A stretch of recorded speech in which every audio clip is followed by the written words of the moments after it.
Secondly, let's look at a little bit of progress we're making in the sector. And we do this in the presentation using the 6 dimensions of access, redress, equity, quality, efficiency, and inclusivity. These are useful dimensions to use to assess progress in the schooling system. Access, firstly, we always highlight how South Africa has particularly high access to schooling or high participation in schooling by international standards. The graph here shows for all ages, age 6 through to 24, the percentage of children attending education. And South Africa's line is the red line. And as you can see, across ages, it's right at the top of the graph. So by international standards, we have very high levels of participation in schooling. This shows participation amongst young children using 5 and 6-year-olds as a particular case where there's been a very strong increase in participation over the years, especially in the early 2000s with the rollout of the Grade R program, and a slight dip during the pandemic, which affected young children. But we have high participation of young children, and not shown in this presentation, but even among 0 to 4-year-olds, access to early learning opportunities has been significantly increasing.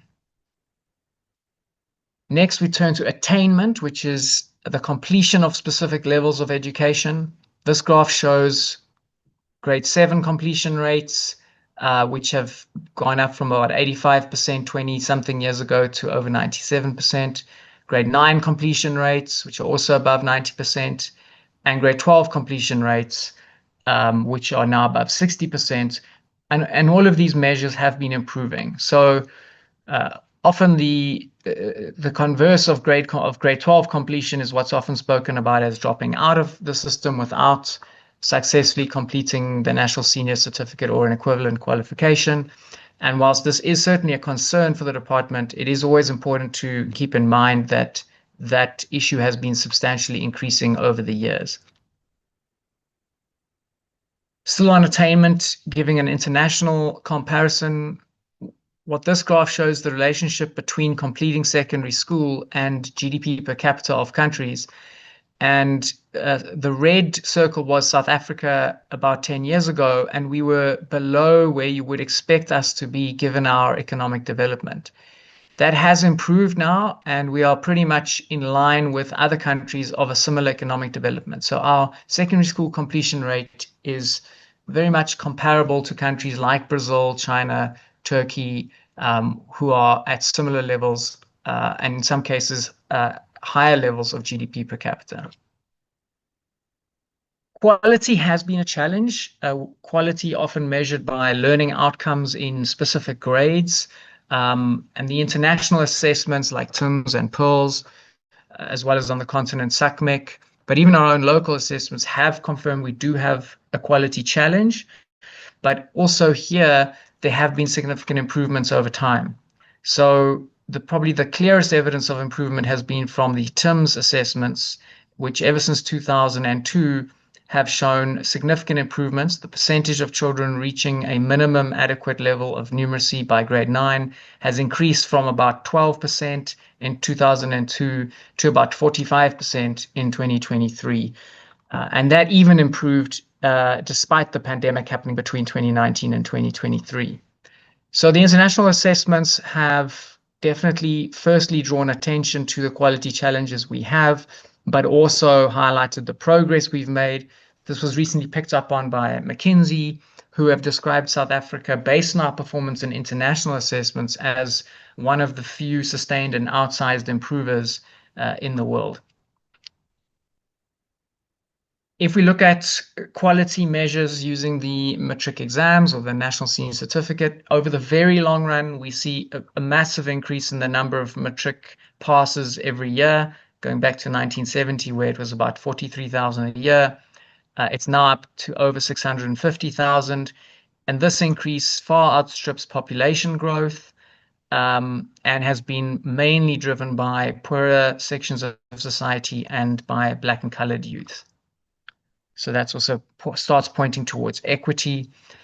Still on the NSC measures of quality, obviously NSC passes is one measure, but bachelor level passes is another one. which is the green dots in this graph, and there have been a tremendous increases in the numbers of bachelor level passes over the last few years.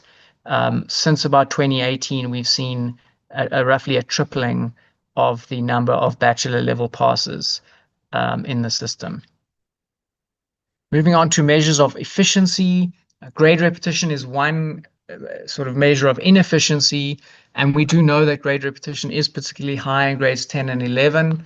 It decreased a bit during the pandemic, but it's been increasing again in the last few years since the pandemic, and that is an aspect of concern that we need to keep monitoring. Large classes is also an aspect of inefficiency because classes are often large despite reasonable learner-educator ratios. So this points to not only the need to resource schools with enough educators, but also for schools to efficiently use educators across the phases and across classes and subjects. Another aspect of inefficiency would be things like having a large proportion of learners who are old for their grade. And so this, again, has improved over the years. 25 years ago, we had even larger numbers of 20, 21-year-olds in school. That has improved, but we still have large percentages of children in grades 10 and 11 who are old for their grade, and that is a risk factor for dropping out towards the end of secondary school. But the root problem of a lot of these symptoms, things like overage learners, grade repetition, and dropping out, is weak learning foundations. And so even the inefficiencies towards the end of secondary school points back to the quality issue in the primary school area. And in particular, it's also worth highlighting a kind of an inefficiency is gender inequality, where we see girls significantly outperforming boys, especially in recent years. And that is something to start watching as well. On redress, I think, as I've mentioned already, most of the improvements we've seen on measures of access, completion, and quality, and we have seen significant improvement, but most of that has been driven by Black and colored youths, by quintile 1 to 3 schools. For instance, the strong increases in bachelor level passes are largely driven by improvements in quintile 1 to 3 schools, who now make up about 2/3 of all bachelor level passes, something the president often refers to as the silent revolution. And so this has significantly increased the likelihood of, for instance, Black South Africans completing 12 years of education. For Black South Africans born in the 1950s and 1960s, roughly 10% or 1 in 10 successfully completed matric. For recent generations, it's now about 60%. So yes, dropping out of school is still a concern, but it's a lot better and a lot more equitable than it was in the past. And so we also speak about inclusivity in various ways. For instance, the school nutrition program, which feeds more than 10 million learners on a daily basis. The non-fee school policy also helps alleviate the financial burden on households. And we have policies to screen and identify children for special education needs, just as a few examples of equity and inclusivity progress in the system. Moving on to this year's SONA, which recommits us to specific priorities publicly and to key activities. We now look at what exactly the president said this year. He initially pointed out that access to education is important and that every child should receive a decent education and an opportunity to work and thrive.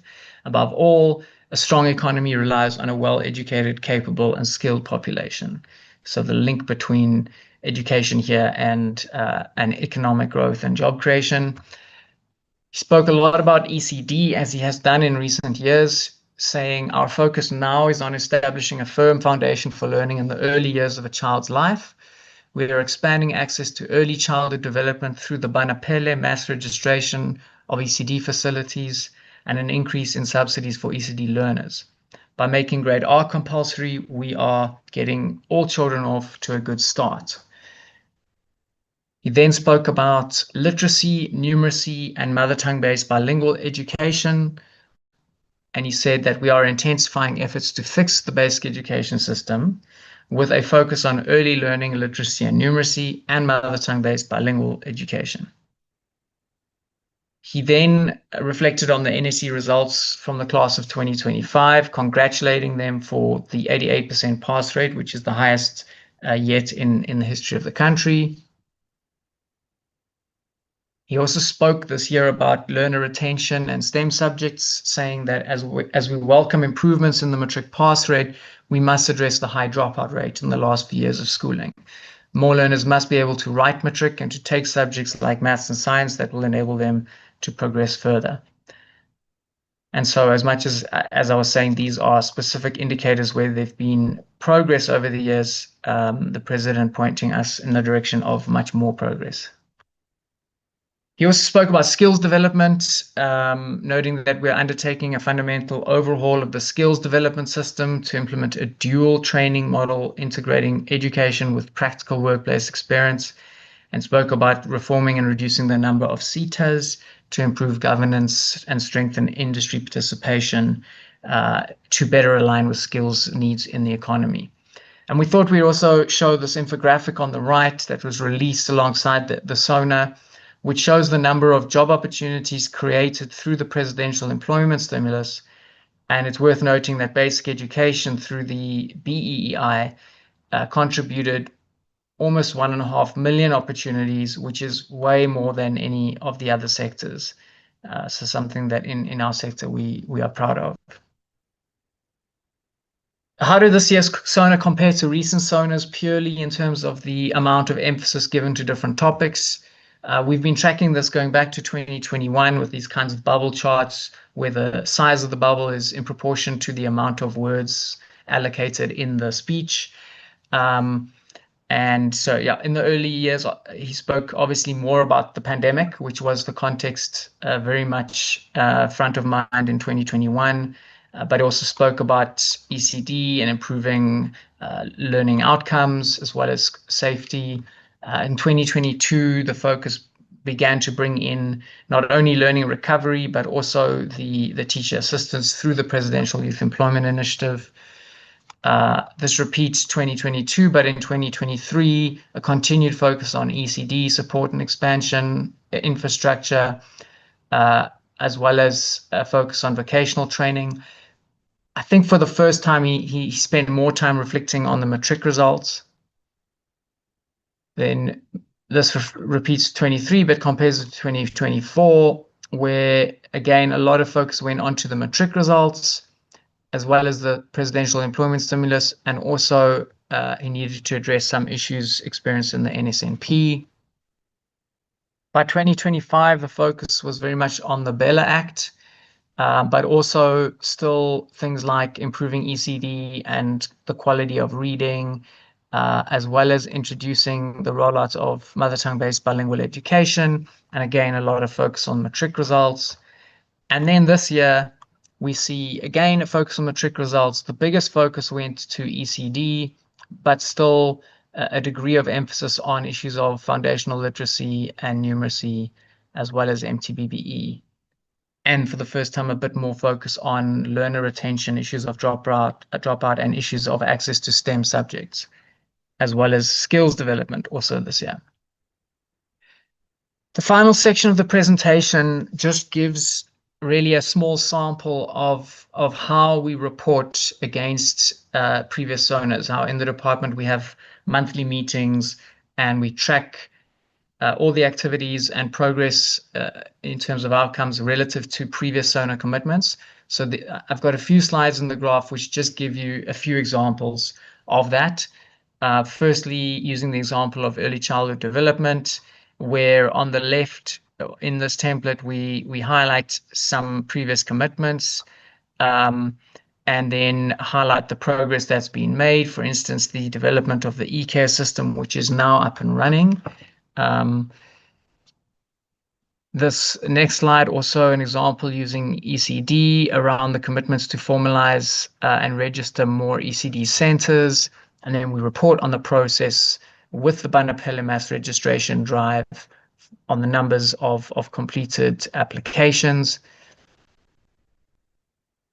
Still on ECD as an example, around the commitments about facilities and training and materials. We then report on things like the draft human resource development strategy that's been developed. Then on reading, also a lot of focus in recent years has gone onto reading, commitments like rolling out an early grade reading program. We then speak about how this has been extended in parts of the Northwest Province, in parts of the Northern Cape Province, some of the resources that have been developed, such as classroom library resources, courses for subject advisors on coaching, costing tools, and so forth. Still on reading, examples of how we've developed reading benchmarks in all the African languages and begun to measure the impact we're making on early reading outcomes. On inclusive education, again, example of a commitment, and then some progress that's been happening. One major area of work in recent years has been the review of Education White Paper 6 by a ministerial task team. Still in inclusive education, there's also a task team hard at work to focus on placing out-of-school learners with disabilities in schools. Then the three-stream model has also been an area of focus in recent SONAs, and we report on progress against various activities there. On this slide, the example is for electrical technology and mechanical technology, the curriculum development work that's happened, the stakeholder engagement about this that's happened, the partnerships that have been run in support of these objectives. This continues on the three-stream model, but using the example of civil technology, and the schools that have been developed, curriculum work that's been developed, monitoring work that is ongoing.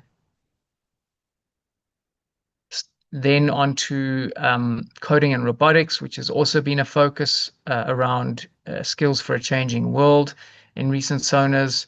Again, we report on progress with the curriculum work, with the training of educators. Obviously, also challenges are noted. Still on coding and robotics, speak about the connectivity issues, the training provided in collaboration with teacher unions, the numbers that have been reached through the different unions, and the training they've provided around coding and robotics. Then on the learner materials to support coding and robotics, lesson plans, and teacher guides, for instance, partnerships with the Sasol Foundation, the versioning of documents to cater for mother tongue-based bilingual education, the state of school readiness to pilot and implement coding and robotics. All of these are regularly reported on within the department. I think this is almost a final example around commitments to teachers, some of the things we do to celebrate teachers and to support teachers, like the National Teaching Awards. And then on infrastructure, also just an example, but I won't dwell on this because I know we have a full infrastructure progress report to be presented later in this meeting. And so in conclusion, Honourable Chair and Honourable Members, the DBE is definitely committed to both previous and new SONA pronouncements. Many of these have focused repeatedly on early childhood development, on improving the quality of reading, foundational literacy and numeracy, on extending MTBBE, on school infrastructure, and on implementing the Bella Act. But all of these really serve to improve the underlying priority of improving the quality of learning throughout the system. This remains a big priority for the DBE as it gets annual specificity thanks to the SONA pronouncements. And so the recommendation is for the Portfolio Committee to note this analysis, but also to discuss the implications for the basic education sector. Thank you, Honourable Chair, Honourable Members, Honourable Minister, DG, back to you.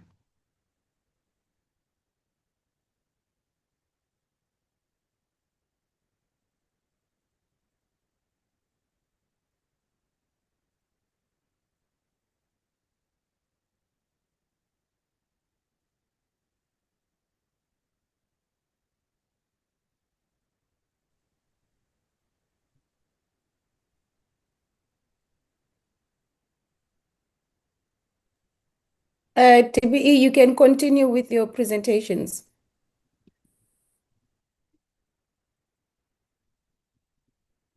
Thank you, Chair. Let me unmute.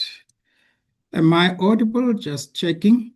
The presentation is on the screen. It will be on full screen in a moment. Right. Thank you, Chair. This is and good morning, Chair. Good morning to honorable members, honorable Minister, Deputy Minister, DG, and colleagues. As DG indicated, honorable Chair and ministers, we have our implementing agents in attendance, as well as our heads of infrastructure in the 9 provinces in attendance. So, Chair, starting with the presentation, we start with and indicate this is our outline of the presentation. And this is just to indicate where we get our marching orders in terms of the National Development Plan. And to indicate what programs are we talking about here. In terms of our programs, we have the Provincial Infrastructure Program, and the Minister did indicate in her introductory remarks that this would be our main program going forward from the 2026-27 financial year, since CD and SAFE that are funded from the School Infrastructure Backlogs grant would be coming to an end on the 31st of March in the current financial year. Just to give a little bit of context before we go into the full presentation, just to indicate to members that we need to be cognizant of the fact that we are dealing with the challenges of resource allocation, where we have an expanding education system, and we are operating in a very constrained fiscal environment. So despite the fact that we are getting increased funding allocations, the unmet education infrastructure demand remains quite huge. We've got quite a number of schools, quite a lot of schools, if I might put it that way, that are still built from inappropriate materials. And the growth in enrollments puts pressure on the system as well. And this is evidenced by the growing population. And just to indicate that, unlike in what is said in the media, that the issue of movement of population is confined to the Western Cape and Gauteng only, that is not the case. All the 9 provinces are experiencing pressures in different ways.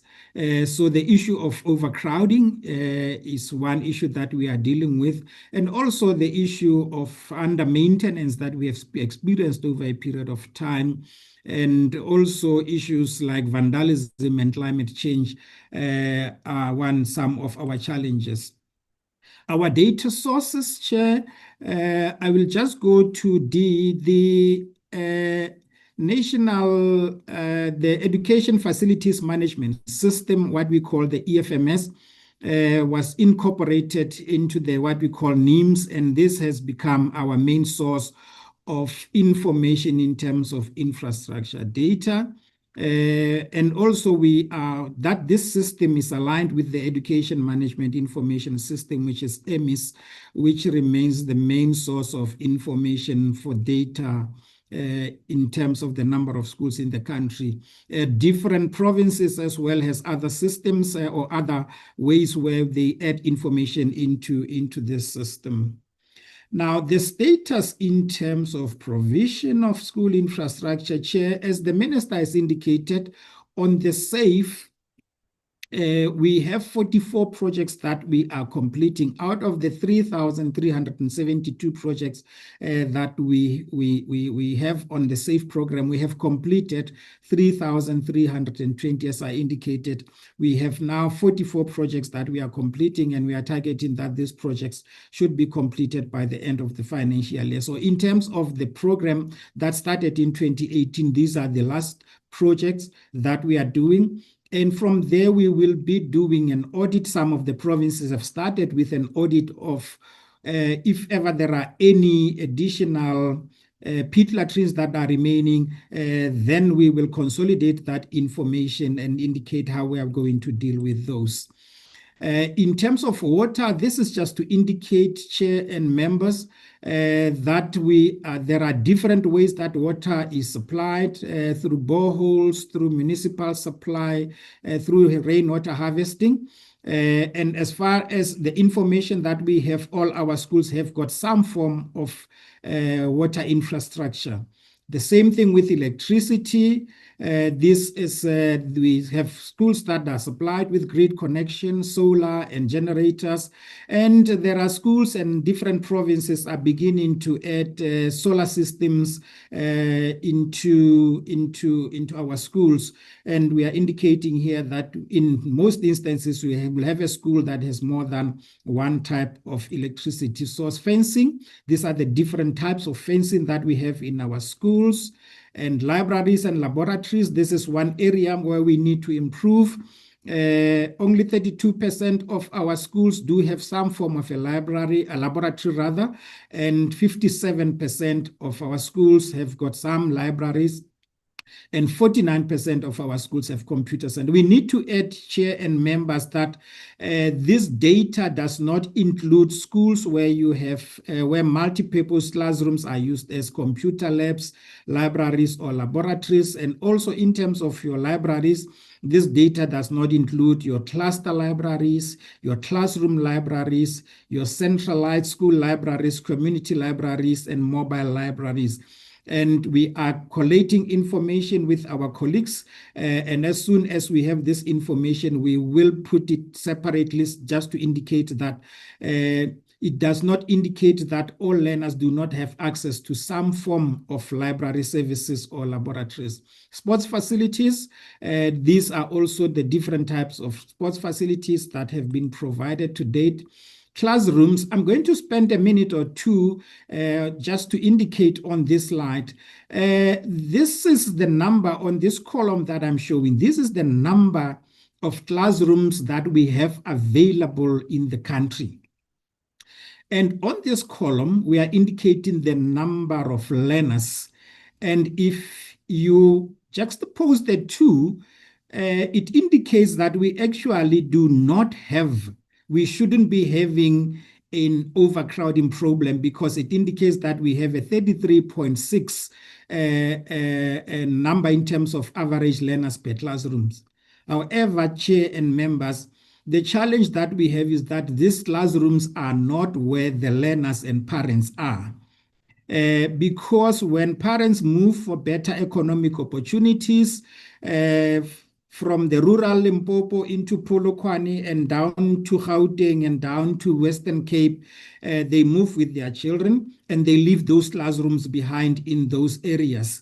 And on the extreme right, we indicate that these are the number of additional classrooms required. So in terms of provision, over the years, we have provided classrooms, but as parents and learners move from where they have been to other areas, then that creates overcrowding and an additional need. And if you, just to take two examples, if you take Gauteng as an example, if we are to take a 24 classroom school, Gauteng would be needing in excess of 400 additional schools to accommodate these learners. If you take Western Cape, for instance, Western Cape would need in excess of 300 additional schools to accommodate the additional learners that are there.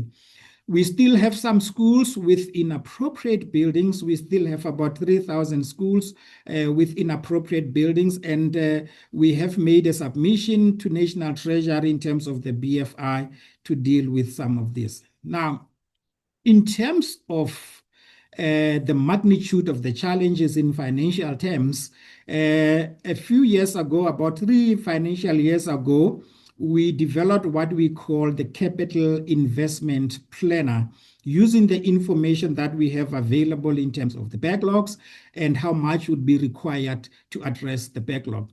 and we update that information on a regular basis as information from provinces come through onto our EFMS. Now, in terms of the capital investment planner, we need about 129 billion to deal with our capital backlog. And we need about 98 billion to deal with the maintenance backlog and also to deal with preventative and reactive maintenance, which comes to a total of 227 billion. And if we are to meet the 2030 target in terms of the NDP, then on an annual basis, we are going to need about 57 billion per annum. And currently, we have only on the education infrastructure grant, 49.9 billion over the entire MTEF, which means that what we have in our kitty in terms of the EIG is not even sufficient to cover our requirements for one financial year. So on this slide, Chair, we are indicating, as I have said, that we need on an annual basis about 57 billion, and our allocation annually in the next financial year is 16.3. And if you take into consideration the commitments that we have, the commitments will take about 10 billion on average.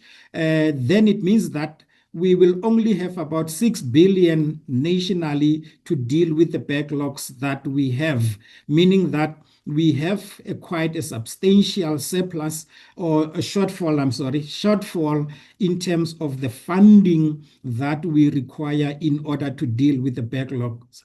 Where do we get the additional funding, whether it's from the equitable share or the BFI or the donors? That's a matter that we are working on. However, what we are doing, Chair, is to ensure that provinces spend their money on the EIG, as I will show later on in the presentation, that we cannot afford to have underspending on the educational infrastructure grant in the midst of this huge shortfall that we have.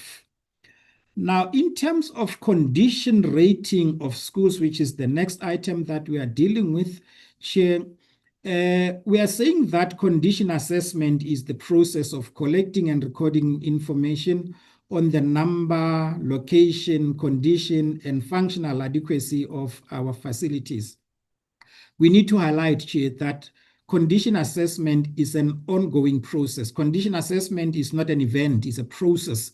And different PEDs are using different strategies at different intervals to conduct condition assessment. We have been on our provincial education departments, all of them, to do condition assessment so that we have reliable and up-to-date information. I will not go into all of them, just to indicate a few. For instance, in the Northwest, from 2018 to 2022, they completed their condition assessment, and now they are doing just an update.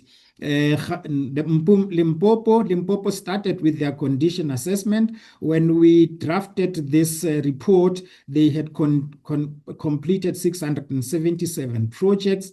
KwaZulu-Natal has put aside a budget of about 700 million for implementation in the next financial year. So that is where different provinces are in terms of conducting condition assessment. But where are we currently in terms of the information that we have?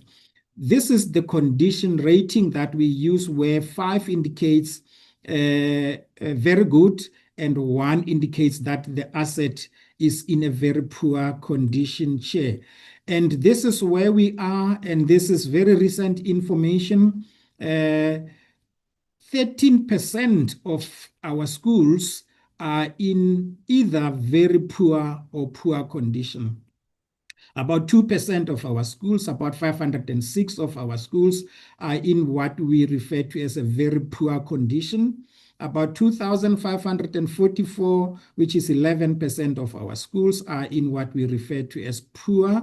And we have about 5,000 or 6,000 schools, 26%, which are in a fair, about 49%, about 11,000 of our schools in a good condition, and about 11% again of our schools are deemed to be in an excellent condition. What does this information tell us is that when provinces plan, we expect to see this school enjoying priority because these are our dilapidated schools. These are schools that pose danger to our learners and educators. And as we receive the infrastructure plans for the next MTEF, these are the schools that we'll be looking at to ensure that provinces prioritize this school. And this is just a pie graph to indicate the information that I have just highlighted. Progress on ASIDI and SAFE, as I've indicated. In terms of overcrowding, we were doing only one school. We are left rather with only one school in the Northern Cape, Anderson, which is in the 51 to 75% completion. We expect that this project would be completed by the end of this financial year. I have also indicated that in terms of SAFE, we have 44 projects that are to be completed by the end of the financial year. These are some of the pictures of the work that we have been doing in terms of SAFE. This is particularly in the Eastern Cape. Progress on the programs. The provincial program targets different programs, which is new schools, replacement schools, additions and upgrades and so on. Currently, we have 9,045 on the IRM, which shows the projects that are in the pipeline, which starts from project initiation all the way up to final completion stages. These are the implementing agents that are used by different provinces.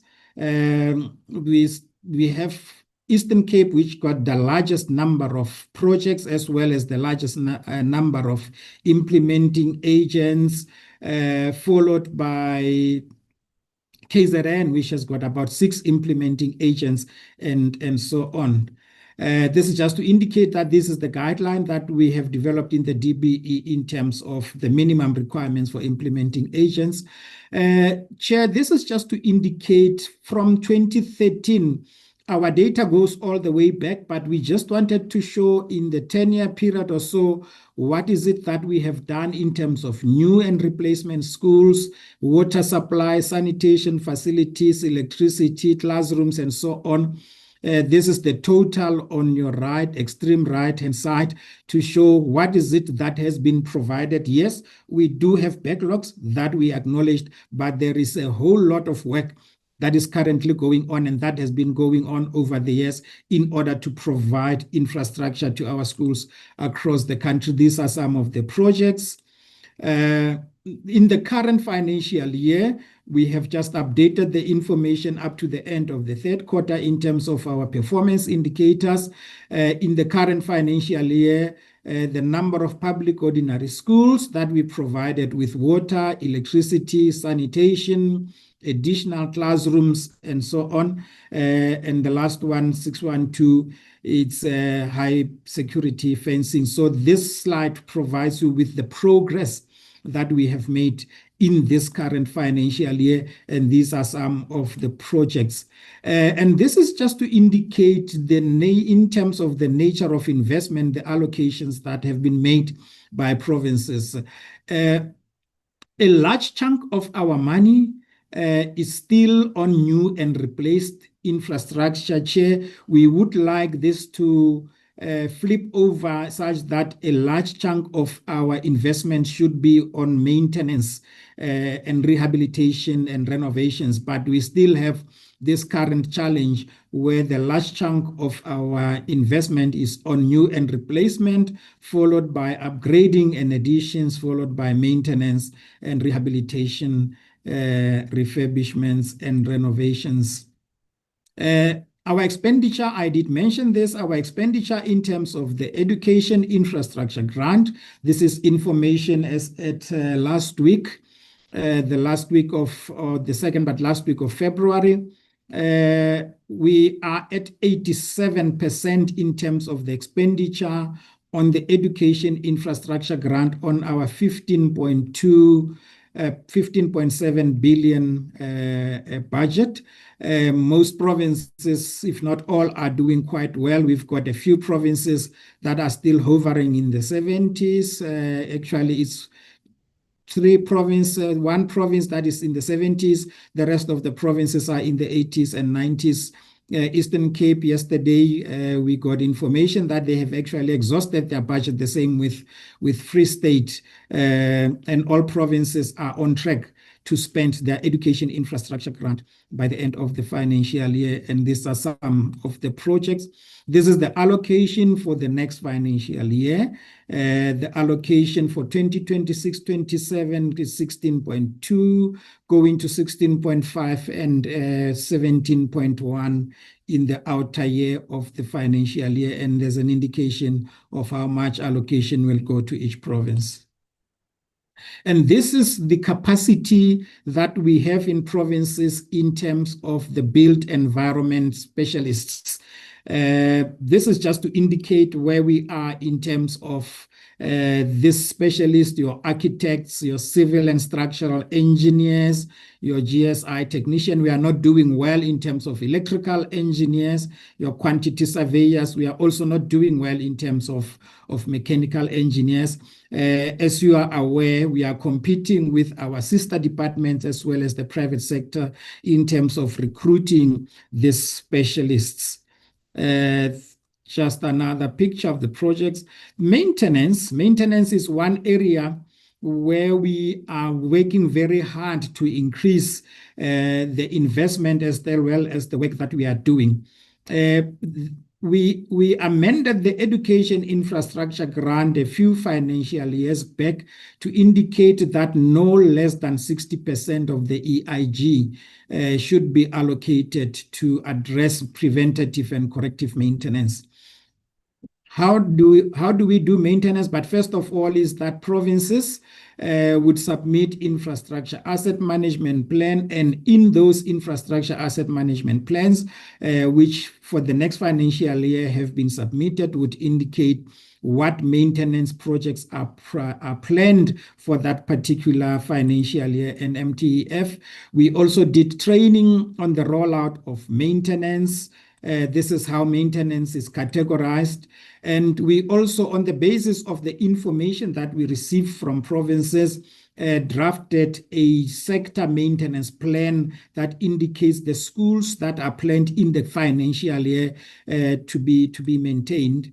And this is just to indicate the costing parameters for maintenance chair. We also thought that we should also indicate to the members to honorable members in terms of disaster. This is one area that has got a lot of distraction in terms of the work that we do, because you cannot plan for disasters. So the education sector experiences damages to the infrastructure every year. It might not be all provinces, but we know at least provinces like Western Cape, Eastern Cape, KZN, and Limpopo will always be affected by these disasters. This is the funding application process. In brief, when a disaster happens, the Disaster Management Act places the onus for the rehabilitation and construction of infrastructure on the organ of state responsible. In this case, it becomes us. So what we have to do, we advise provinces to reprioritize their funding in the education infrastructure grant. And remember, when that reprioritization happens, it means that some of the projects have to be stopped in order to address the disasters and the damages, such that learning, schooling and teaching is not affected. In the current financial year, this is the allocation that has been given to the provinces. But this is just to indicate, Chair, that over the period of 5 years, to indicate in the different provinces, you can see that most of our province, if not all of our provinces, have been affected. I think it is only Gauteng that has escaped the wrath of disasters, in a sense that it is only in 21-22 that 14 schools were affected. But all our provinces in every year experience some form of disasters, and we've had 3,491 schools affected by storms and disasters over the period. These are some of the repairs that were made. On early childhood development, Chair, Chair did raise this at the beginning, and just want to spend a few seconds on this as well, so that there is a clear understanding. Our vision for ECD infrastructure is to provide adequate and appropriate facilities. And the provision of ECD infrastructure is funded from the ECD maintenance grant.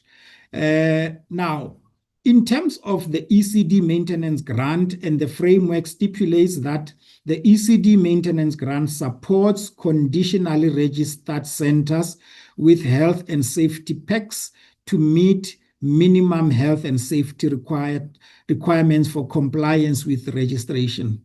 Secondly, we support, or the grant supports, conditionally registered ECD centers to do minor infrastructure maintenance work and upgrade to enable them to improve their registration status.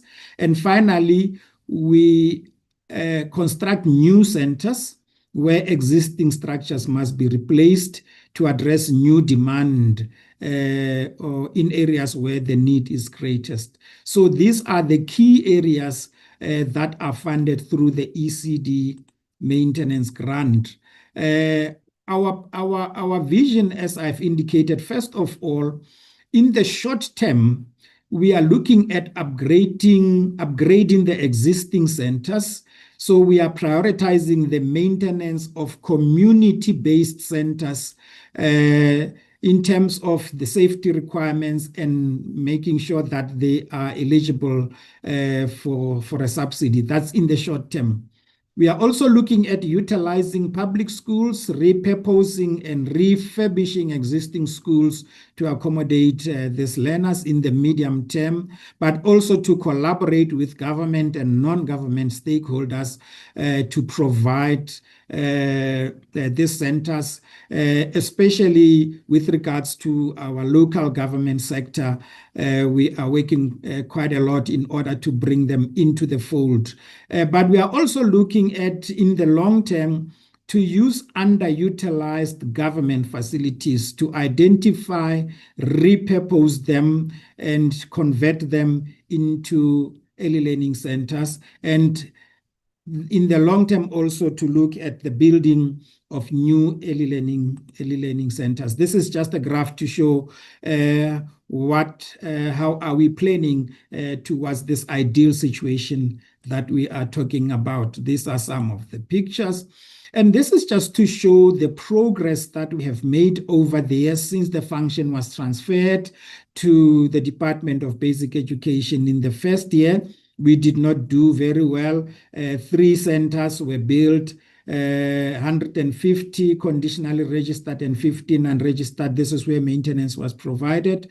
The second year also was not that well, but we improved in terms of unregistered, 261 unregistered, and 56 conditionally registered centers were maintained, and 3 new built were completed. And we started to show some improvement in the last financial year, where 7 new builds were completed, 172 conditionally registered centers were maintained, and 827 health and safety packs were delivered. And we are also working with the NGO sector, where we are just showing an indication of the sectors, the NGO's contribution towards the provision of early learning centers. In the current financial year, On the left-hand side, it's our targets. We are targeting 23 new centers, 256 centers to be maintained, and 800 health and safety packs to be delivered. On your extreme right, we have completed 4 to date, 149 have been maintained, and we have delivered 421 health and safety packs. This is the expenditure as well on the ECD maintenance grant. Chair and members, we need to indicate we only have a budget of 164 million, and we are pushing provinces very hard to spend this budget. It is not enough to deal with the challenge that we have in terms of providing centers to our ECDs as well as the maintenance. So currently, we are at 63% expenditure, and on this extreme right, we are showing the invoices as well as the commitments, and we seem to be, or we believe that we are on track to spend this budget at the end of the financial year. As the Minister has indicated, we cannot afford to underspend on any infrastructure conditional grant, considering the challenges that we have. This is the allocation for the next financial year. Or the MTF, we have 268 million that is allocated in the next financial year, increasing to 286 and to just below 300 million in the outer year. And also infrastructure provision to ELSEN schools. This is just to indicate the ELSEN projects that we have in the pipeline in the 2025-26 financial year in the different provincial departments, whether it's new maintenance, upgrades and additions, and so on.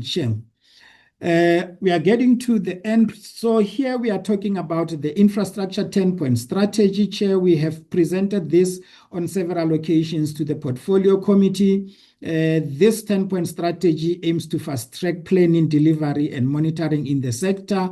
These are the plans, the salient points of the 10-point plan, the utilization of the EFMS, framework agreements for contractors and built environments in order to fast-track procurement processes, condition assessments. I have spoken a lot about that. We have developed standardized prototype plans. We have developed also the cost norms. We are also reviewing the capacitation framework. I'm delighted to indicate that we have finalized this process, and we will be assisting provinces to implement the revised framework such that we have capacity in provinces and in districts, and prioritization of infrastructure backlogs. In terms of monitoring the delivery of infrastructure, Chair, at the DBE level, we have the DBE PSU that is working at the portfolio management, the implementing agents at the program management, and we are doing monitoring all the way down to the principal agent and the contractor. But at the DBE as well, we do site visits. The project support unit also do site visits. The DG also is assisting us by doing site visits. Currently, DG is out and about in the Eastern Cape. We also do oversight visits where we sit with provincial departments to go through the entire program. At the DB as well, we have weekly meetings, operational meetings with implementing agents. We meet every Thursday with the executive management of implementing agents, and we do site visits, and also we have the HEADCOM subcommittee meeting with provincial education departments where we meet on a quarterly basis to go through issues related to infrastructure that affect the sector. What are our challenges? Maybe we should just talk about the challenges at a project level. Some of the issues that we are talking about relate to township proclamations, rezoning, environmental impact assessment. I've spoken about issues of vandalism and crime and so on. I'm not going to belabor those points, Chair. And this is our risk detail and mitigation strategy. We are talking about the risks in terms of delivery, risks in terms of finance, the finance that is not sufficient. I have highlighted that quite a lot. Political risks, infrastructure risk, construction risk, as well as cost risk. Here we are talking about things like cost overruns and so forth. In conclusion, Chair, what is it that we are doing to improve the delivery of infrastructure? I've spoken again, and I'll say it again, and provinces are here. Condition assessments are very important, that we are able to know what is the condition of our assets. This would inform maintenance, repair, and replacement decisions, as well as optimized budgeting. We are looking at ensuring that provinces build and strengthen a credible pipeline of infrastructure projects. You have an instance where you find that a lot of projects were completed at the end of the financial year. There is not enough projects that are coming through the pipeline at planning and design and so on. We are looking at as per the 10-point plan, looking at the broader sets of contracts. We are looking at diversified implementation strategy. This is also part of the 10-point plan. Alternative funding modalities. We are working with Infrastructure South Africa to assist us in terms of developing these innovative ways to finance projects and reduce reliance on traditional sources of income. Here we are talking about PPPs, private-public partnerships, blended finance, crowdfunding, and so on. And finally, we have started with conducting post-occupancy evaluation to assess how our buildings are performing, such that we are able to design schools that meet the current needs on issues like your technology and so on, Chair. These are some of the documents, the norms and standards, the guidelines for upkeep and maintenance, the training manual on maintenance, and some of the relevant guidelines that are there in the system to guide the provision of infrastructure, Chair. That is the presentation on infrastructure, Chair, and the recommendation is that the portfolio committee will note and discuss the presentation. Thank you, Chair. Thank you very much to the team for that comprehensive presentation. It was very long, it was very comprehensive, but I felt it was important that we allow the team to present it, because we have been having many issues of infrastructure. Honorable members, that is the presentation. I am going to now note hands for engagements of the presentation. We have been informed, honorable members, that there are representatives of the different implementing agents that have joined the meeting, and we welcome you. We have been having a lot of issues with the challenges that we hear from the department as they pertain to delivery of infrastructure, the backlogs, and the implementing agents have also been flagged by the Office of the Auditor General as some of the participants in the delivery of infrastructure that are responsible for the backlogs. So we welcome you here, and we hope that where there are questions that are directly raised towards the implementing agents, we will give you an opportunity to respond. Honorable members, let me note hands. Honorable Low and Honorable Yordan, Honorable Mkhize, Honorable Ngube, and Honorable Shikwambana. In that order, honorable members, and Honorable Komani, you'll be the last. Yes, no, thanks, Chair. Honorable Mgadi, please mute. Thank you very much, Chair. Thanks very much. Good morning, and let me greet the department officials.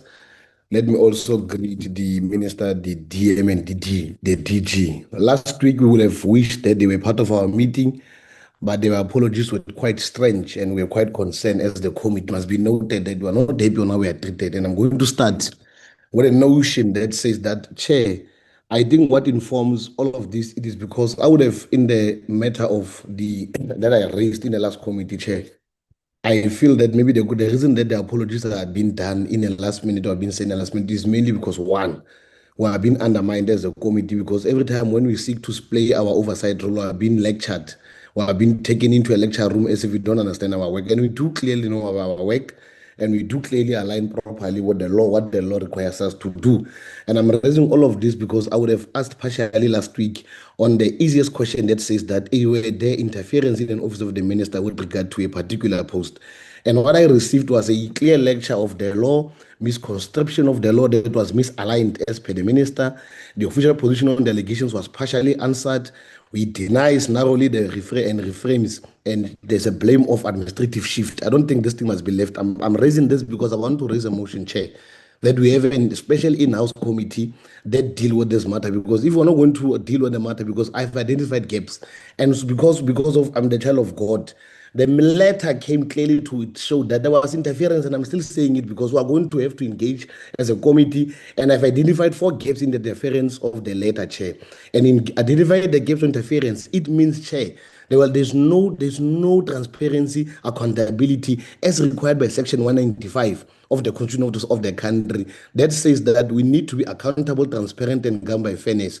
We're also governed by the Public Service Act of 1994 that we need to oversight we need to play our oversight. We need to exercise it. We need to make sure that there's lawful recruitment processes that are required. So I'm raising my frustration because I can tell you, Chair, there was no direct engagement on allegations that I have put forth. And this is for the second time this thing is being brought forward. I don't know, is it that I'm undermined? Because if you look onto the letter does not respond to the CV submission. It does not explain the allegation involving the minister's office, but rather it speaks of, it invades the administrative response that is not substantive for accountability, and it's quite concerning. And there's also no information where there's willing to investigate the matter, where the letter, as you look to say, it speaks, or it refers to say the matter will be further engaged with the. So I'm raising all of this to say, Chair, as I want to raise our frustrations, it is quite enormous and important that we raise this frustration to your good self and the committee to say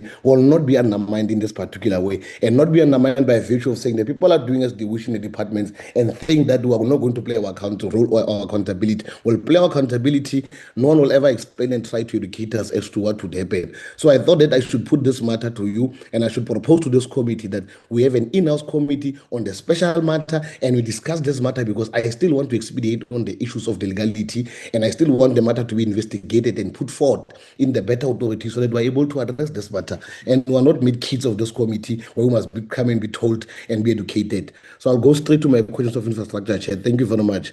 And I thought that I should push on. If I can, I'll even submit the questions in writing, because I thought that I should address this matter, because sending questions for you being undermined. Last week, there was no people attending our meeting in terms of executive to account. The next thing they can tell us what to do and put us in to say we don't know. There is interference, and I'm saying to the committee, there's interference, and there was the chief director who could have written the letter. He's acting. I'm asking myself, where is the current chief director who could have interfered and given instruction? And I want to submit, Chair, because I'll submit my questions in writing. Thank you very much. Thank you, Honorable Low. So just to get clarity, you are referring to the letter you submitted to us to submit to the minister. That's the letter Yes. you're referring to? Yes, Chair. I'm referring to that one. Okay. Okay. Honorable, you're done.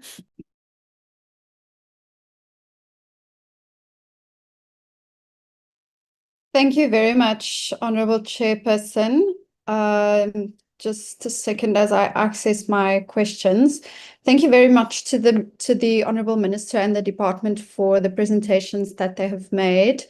I'd like to differ with my colleague who previously spoke on the apologies, and acknowledge the importance of the department's engagements last week, which focused on the country's literacy crisis at the Umlambo Foundation Reading Panel Conference, the outcome of which we should all be very concerned with. And my questions are very much related to them today, particularly considering the statistics from the 2021 Pearls, which established that 81% of South African grade 4 learners cannot read for meaning in any language, and the outcome of the more recent Funda Phumelele National Survey, which revealed that 15% of grade 3 learners cannot read a single word in their third year of schooling, even in their mother tongue.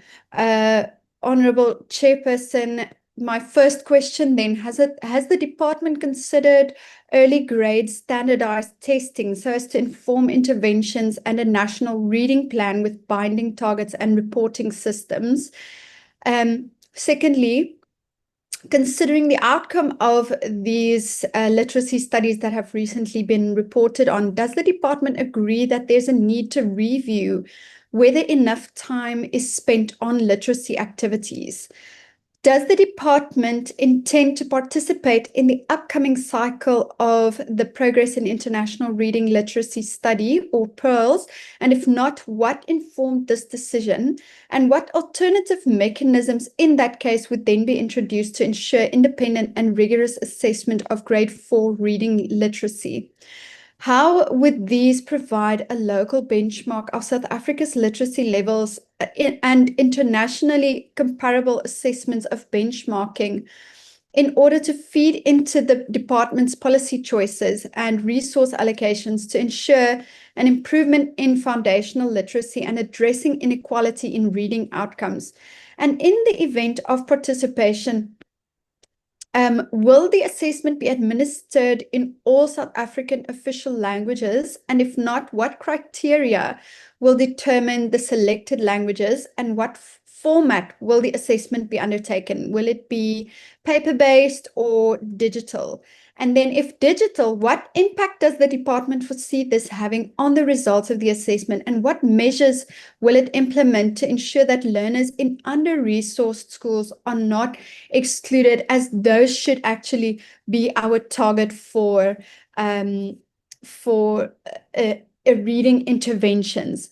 Then, Chairperson, with reference to unused or incomplete infrastructure, Mr. Mafoko in his presentation has referred to funding shortfalls when it comes to infrastructure and mentioned that this is a challenge, but also that we need to ensure that provincial departments actually spend their education infrastructure and CD grant allocations.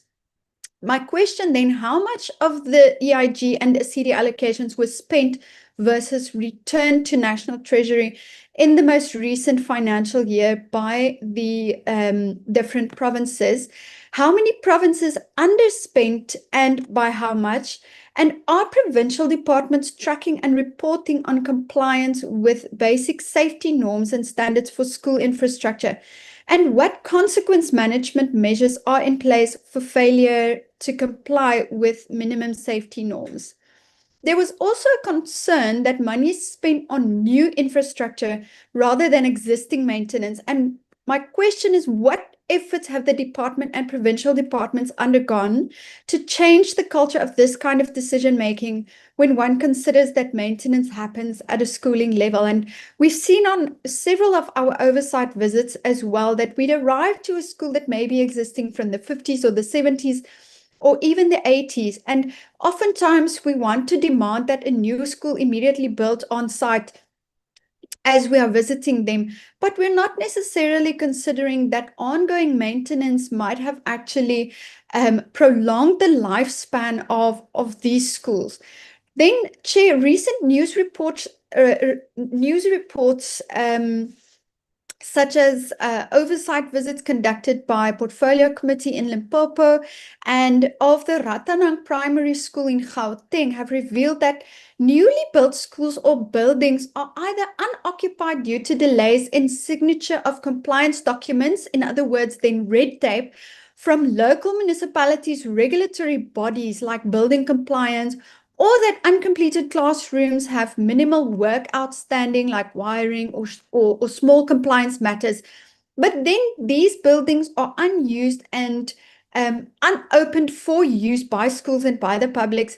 And in some cases, schools are then forced to occupy them out of desperation from overpopulated classrooms.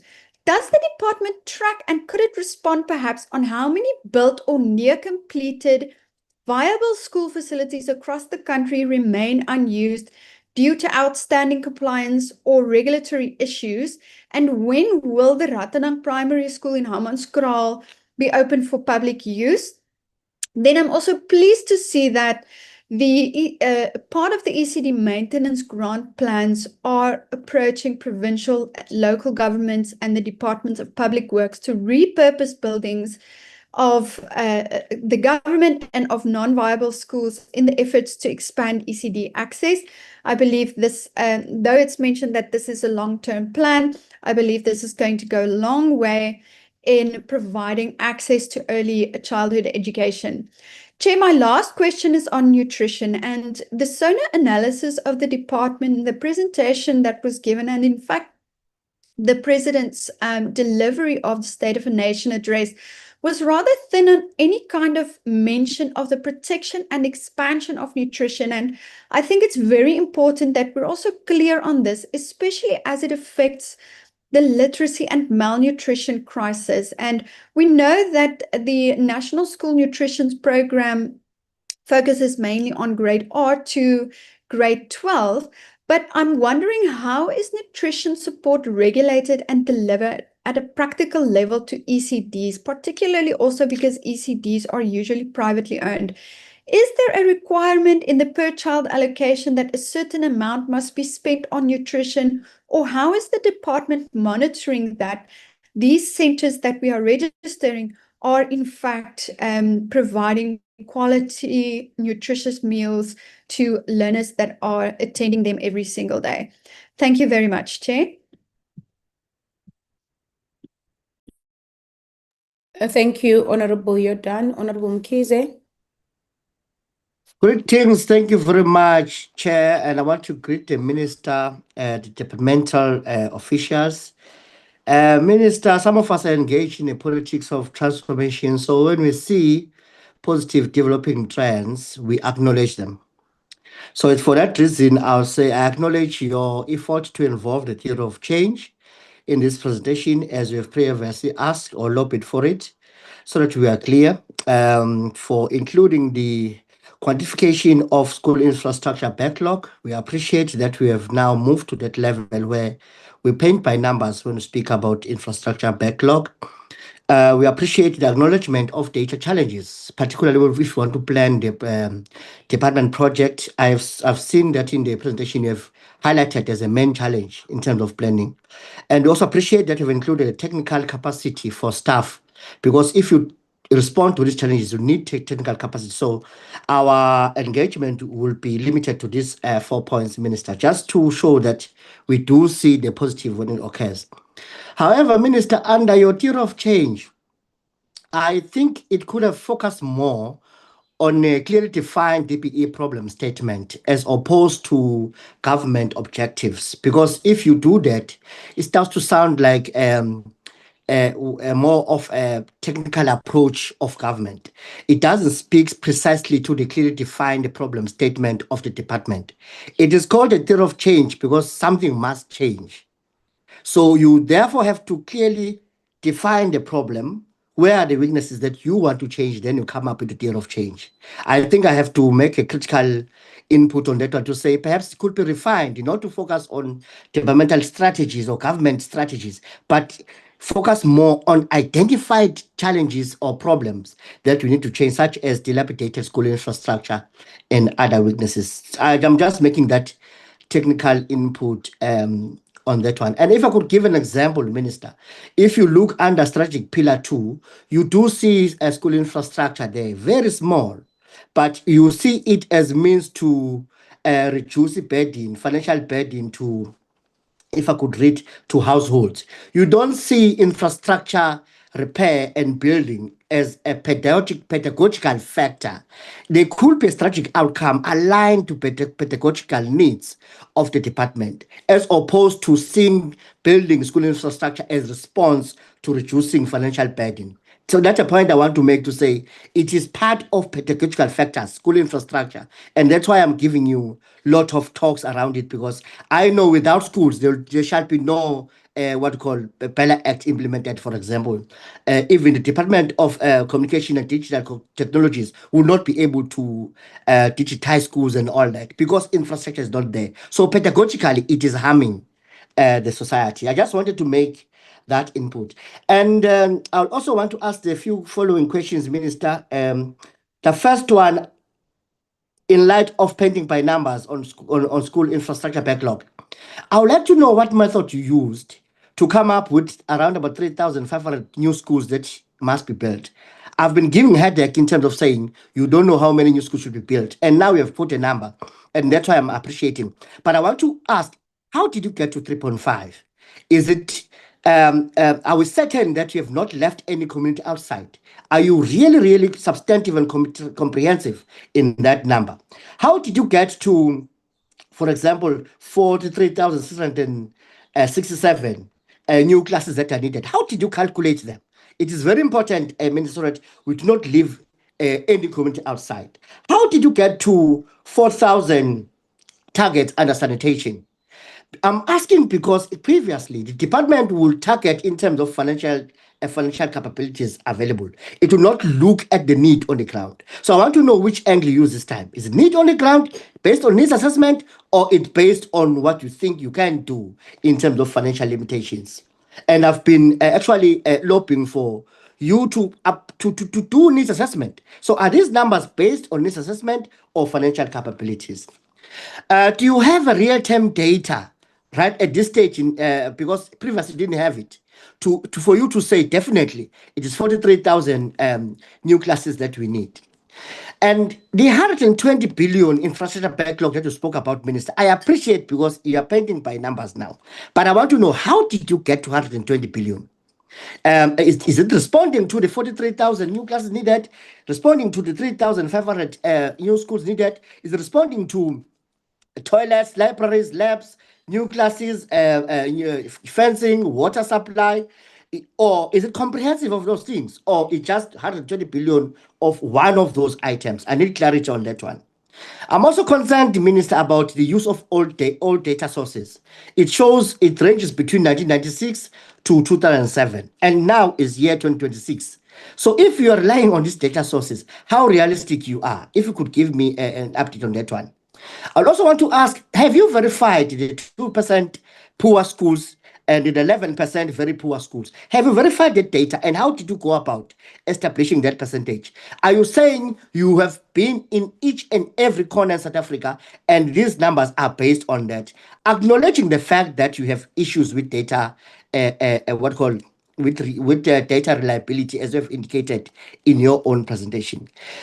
Infrastructure required standards. I would like to know, what are those? If you could kindly share. I know you might have a document where you clearly defined the infrastructure required standards, so that we can see against what standards you're actually judging schools, if they fall under poor or very poor. If you could share those standards with me, I'll appreciate.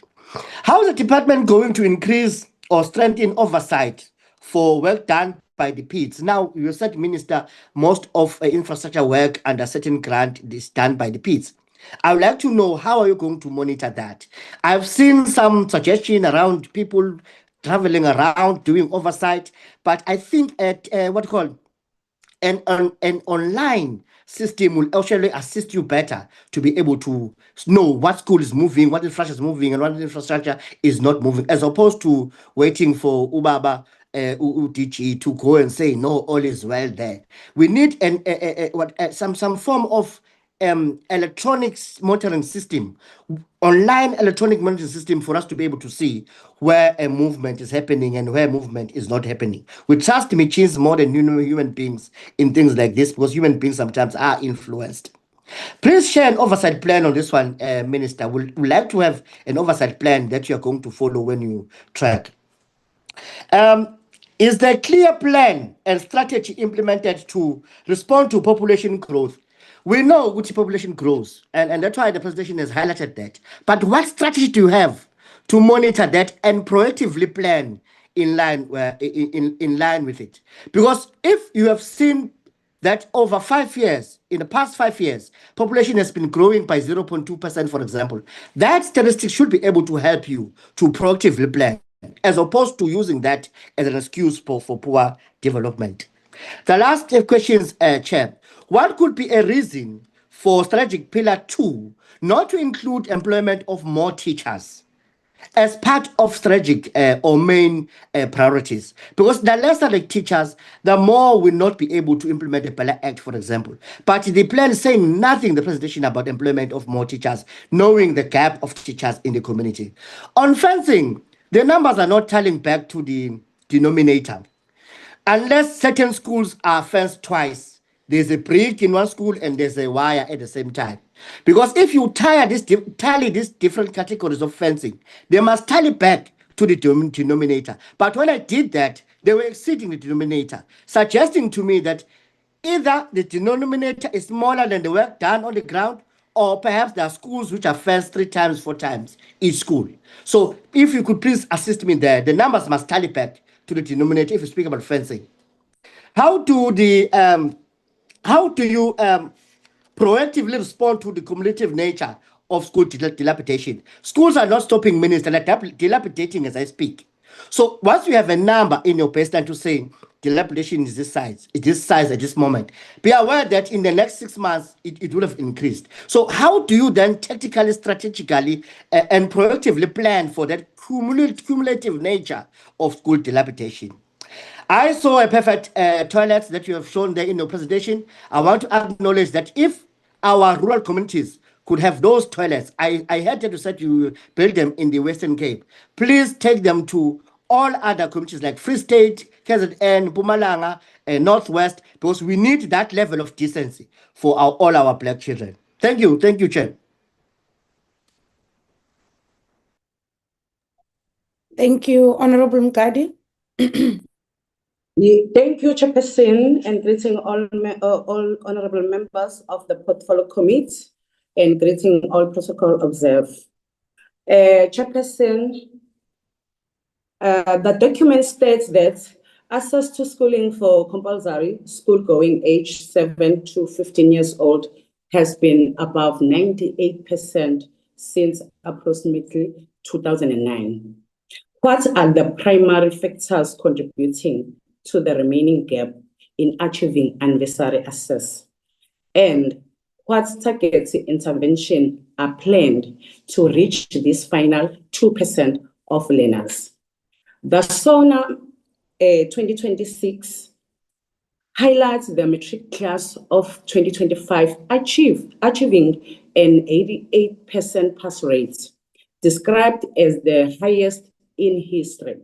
How does the department plan to address the stimulus concern raised in the SONA about the higher dropout rate in the last few years of schooling, to ensure that a higher percentage of the original cohorts, not just those who reach grade 12, achieve this milestone?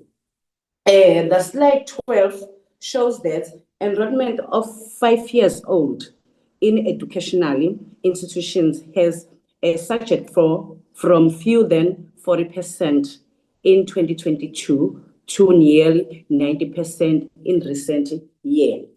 With the SONA's new focus on making grade R compulsory, what specific infrastructure, human resources, and budgetary requirements are needed to bridge this remaining gap and manage the increased enrollment these policies will mandate? Minister, I want to know what plan have you made regarding grade R teachers who have been holding qualifications for years? Chairperson, under infrastructure presentation, slide number 8 indicates that the total estimated cost to address the current infrastructure blockload backlog is 2,276 billion, with an annual investment requirements of 56 billion. Given that the allocated education infrastructure grant for the 2026 to 2027 MTEF is 49.9 billion. Chairperson, what is the detailed strategy to bridge the substantially annual shortfall? And how will this impact the timeline for replacing the schools built from appropriate material? According to the condition rating on slide number 11, 4,012 schools are in poor condition, and 3,186 are in very poor condition. Department, what is the detailed multi-year plan and prioritize criteria to address these 7,198 schools, specifically regarding the replacement of those made entirely of inappropriate material as targeted by the ASIDA program? Chairperson, the document notes that over a 5 years period, slide number 28, storm damage 1,538 schools, affecting over 670,000 learners and demanding more than 10,000 classrooms, with climate change predicted to increase the frequency of such events. And give the recent adjustment to the IEG, totaling 7,403 million for disaster relief. Chairperson, how long-term proactive infrastructure strategies in being implemented to make school more resilient and mitigate this recurring damage and learning disruption? I thank you, Chairperson.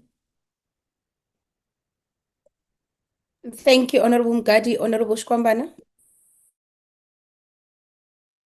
Thank you, Honorable Chair. Let me take this opportunity and greet honorable members that are present here, the officials of the department, the minister and the deputy minister, and the staff of the department that is present here. But more and above, Chair, let me take this opportunity and wish the president of the EFF, the commander-in-chief, the leader of our people, the leader of the people of our society, South Africa, Africa, and the diaspora, a happy revolutionary birthday. Today it is his birthday. May he enjoy his birthday with the people that he loves and the people that love him. Chair, before I can proceed with my question, last time in the meeting, I spoke about a school in KZN, Umzukulu, called Kromok Combined School, where in the department want to go there and demolish a building and start afresh to build a new school there. Even when the community has actually indicated their dissatisfaction with regard to that matter, and they've outlined the reasons behind. The department made commitment in our previous meeting that they will go to that school. I just want a progress report to check with the department. Have they visited the school? What were their findings? And how are they going to deal with the issues that I have raised previously? This is just to check whether the department, do they actually do what they've committed to do after each and every time when we have our meetings. Maybe to go to my questions for today's presentation, Chair. Chair, the President in his addresses since 2019 has been speaking about access to ECDs. Access to ECDs in South Africa is not free. I just want to find out from the department that what are the plans of the department for free public access to ECDs, beside the ECDs subsidy that the president and the treasurer and everyone that takes the podium speaks about. Another issue, Chair, that we are having here, we've got equal education that has conducted an oversight across the country, and they have a report of schools with infrastructure challenges. And this report, they have communicated it and also shared it with the department. In their report, amongst other things, it includes the following schools with their infrastructure challenges. Number one, just to mention few, Matukulula Secondary School in KZN, where learners still use pit toilets, and the contractor that was appointed to deal with this issue in that particular school to install the toilets have vacated the site, and after only laying down the foundation. Just want to check from the department, since this matter was brought forward to the department is aware of this matter. Have you visited the school? What have you done? What is the positive detailed report with regard to this school in KZN? And what are you going to do with this contractor who just went there and put down the foundation and left it like that, and no consequences that are happening to such people? I just want to know, how is the department dealing with that? There's another school also in the Eastern Cape called Lukosi High School in the Eastern Cape, which is in alter disrepair. Promises from the department were made to provide a replacement infrastructure and repairs, but those things have not materialized. And now, has the department went to this school, because this information is sitting with the department. The department, they know about this issue. The department should be able to tell us what is that they have done to deal with these issues. Can the department provide a full detailed report in the infrastructure challenges that were communicated to them by the equal education? I just want the detailed full report from that, because this matter is there in your desk as the department. Since February last year, the department said it is preparing a submission to the budget facility for infrastructure. But today, from where I'm sitting, to my knowledge, the treasurer has not received such submission. I just want to find out from the department, what is the delay?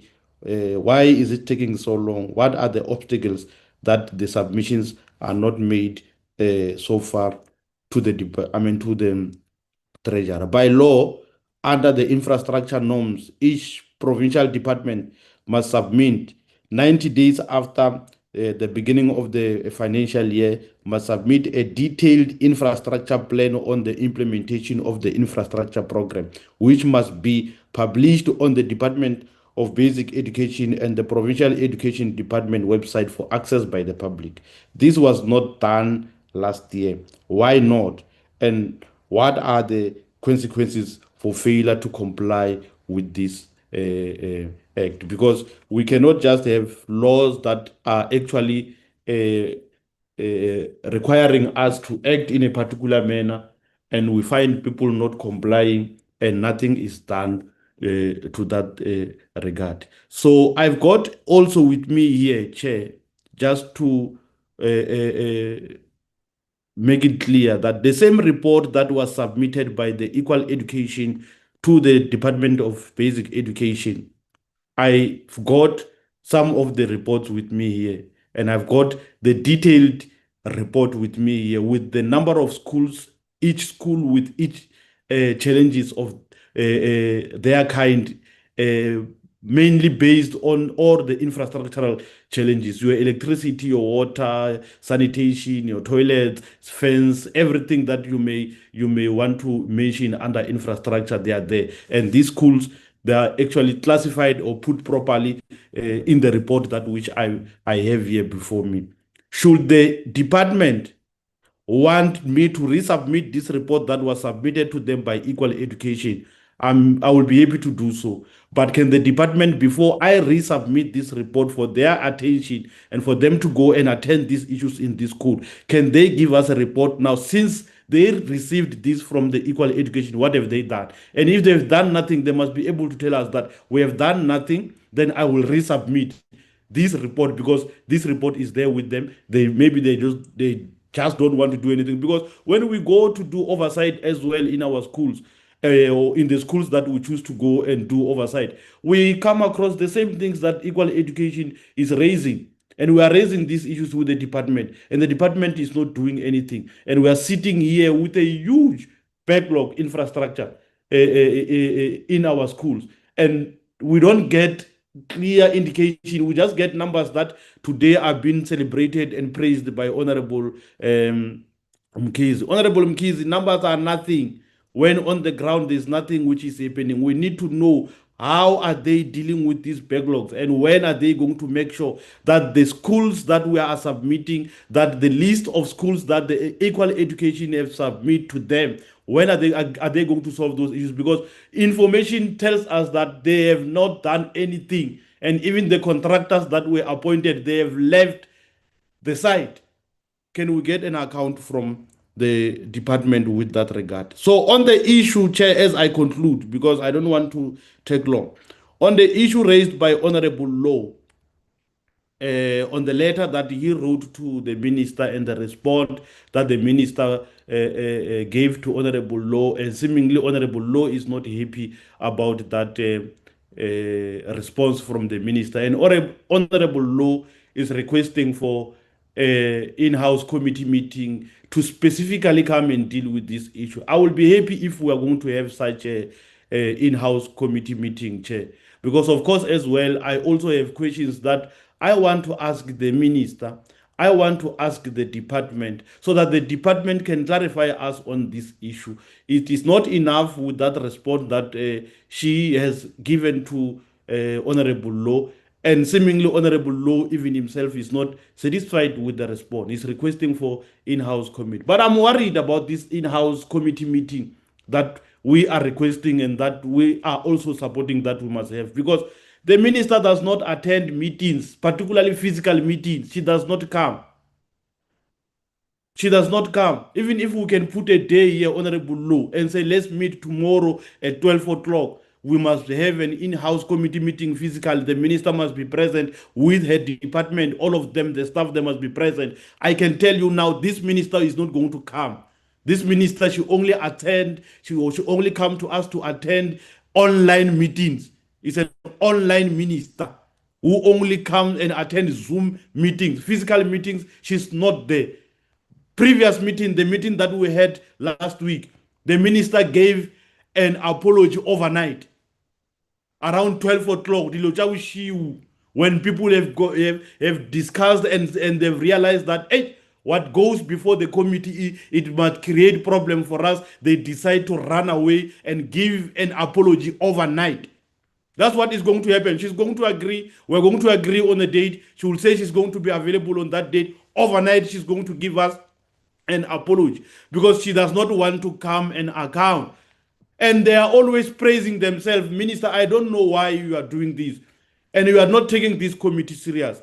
And we must register it. And the people of South Africa must know that you are undermining this committee. You are undermining the chairperson of this committee. You are also not taking your job serious. What you know is to go there to your party and lie. Tell them the progress. I don't know which progress. Where are you getting them? Because when we go to the ground, the things that we are speaking about, we are not seeing them ourselves. It's totally different.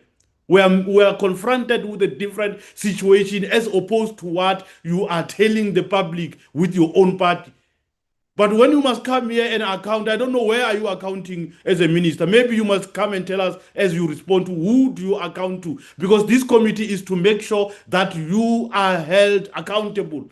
And you must be accountable here in this committee. Where do you account because you are forever not in our meetings? Where do you account because you are forever giving apologies? Who is the person that you are accounting to? If you are accounting to your party, you must then tell us that you are accounting to your party. But Chair, as I sit down, I don't know whether you can see me that I'm actually standing up. As I sit down, Chair, can the minister commit that on the day that we are going to put to say to the on this day we are going to meet for our in-house committee meeting should be available so that she can come and account, because here there are serious allegations of her instructing that a certain individual, the CV of that particular person must be put there even when the closing date has passed, because she have got interest of giving that person for that particular position. So then she must come and account. Those are serious allegations.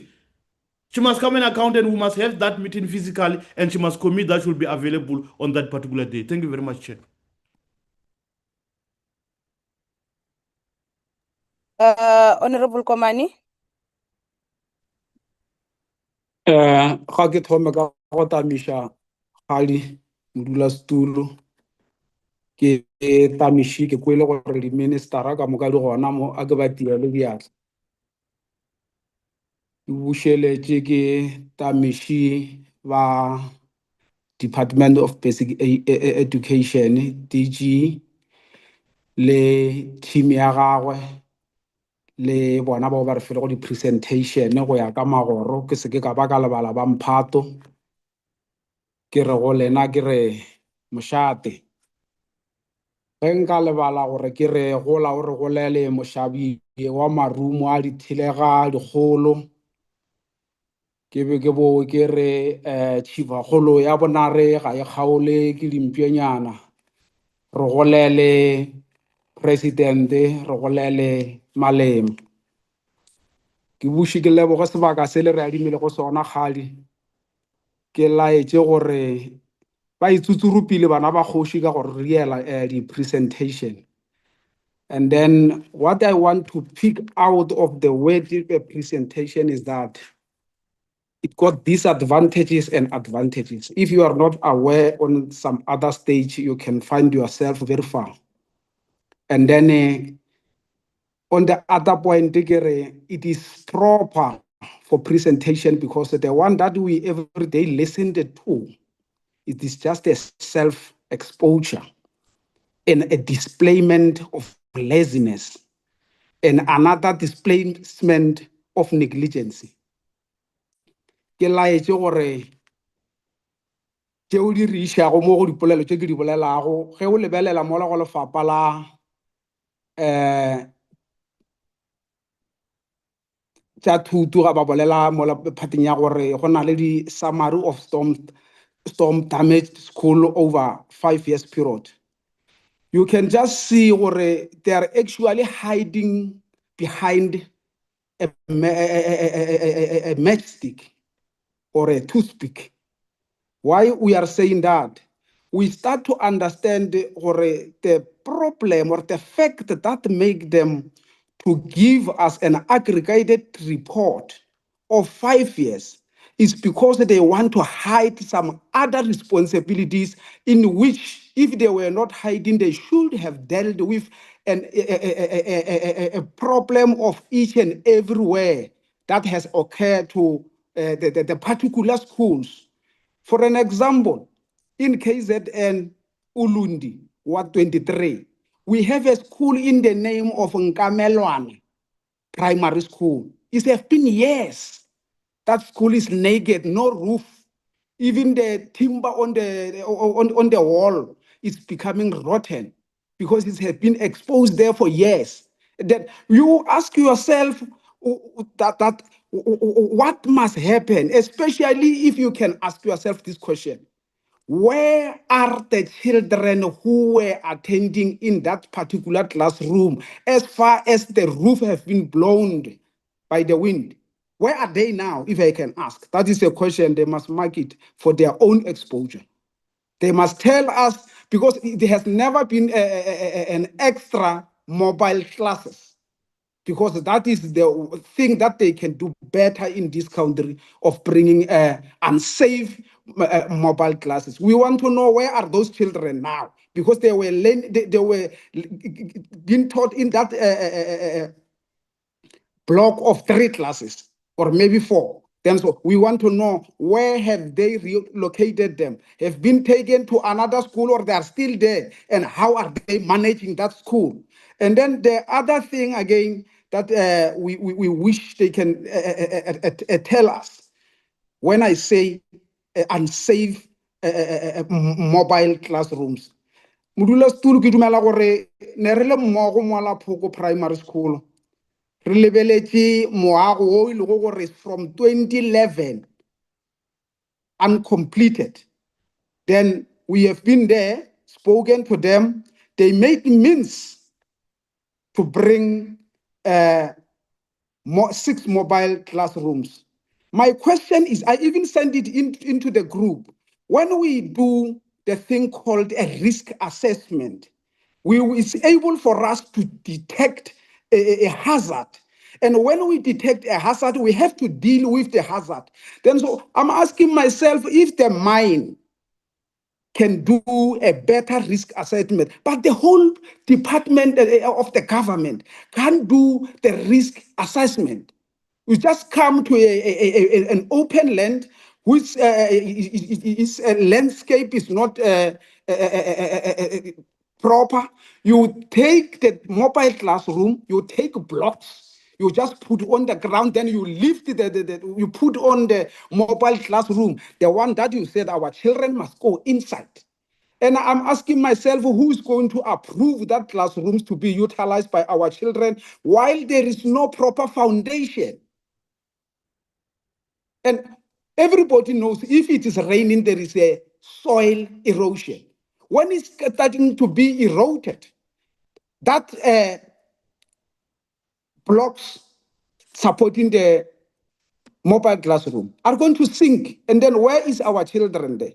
We actually have to come to a point where we take ourselves as blacks serious. The beautiful and proper things must not just be designated for whites. It must also be proper to be designated for a white person. And the self-haters that are leading us, they don't take care of that.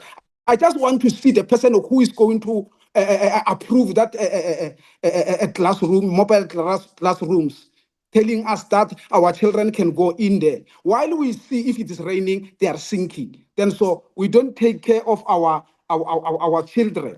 I last time asked about a question for Rakiriwana Secondary School about the issue of being on a private land. I was not answered, and I didn't want to make it a game, as I saw a time was our game that we were playing that day. I choose to remain silent and then see to it that I will come to it on the other meeting. Unfortunately, last I was not there due to some other thingamajingos. I want to know from the Department of Basic Education, what will happen, especially to a school that is built on a private land, in which we are aware that if a school is on a private land, it is limited onto development. When we want to develop the school, the landlord will tell you that I don't need more blocks here. You are all right with this one. Then so I want to know the future, whereby even you, the minister, because I don't want to talk about the DG, his shoes is finished, being going up and down, doing the oversight, in which is what we must proceed doing, Mr. DG, because people are lying to you. And when we say there's people who are lying to you, you don't believe us. You think maybe we are undermining them. A lie is a lie, and that is why you decided to stand up and then go for yourself. Then so we want to know from that point that the school, Kralkuru and school, is not even in a space of a hectare. It can be about 50 by 50. No, it can be 50 skew by 30. Then we call it a school that must represent us as Black people. I want that report. And then the other thing, when we talk about budget, the people who have been allocated funds, when we come to the thing of transport allocation, KZN, Nongoma,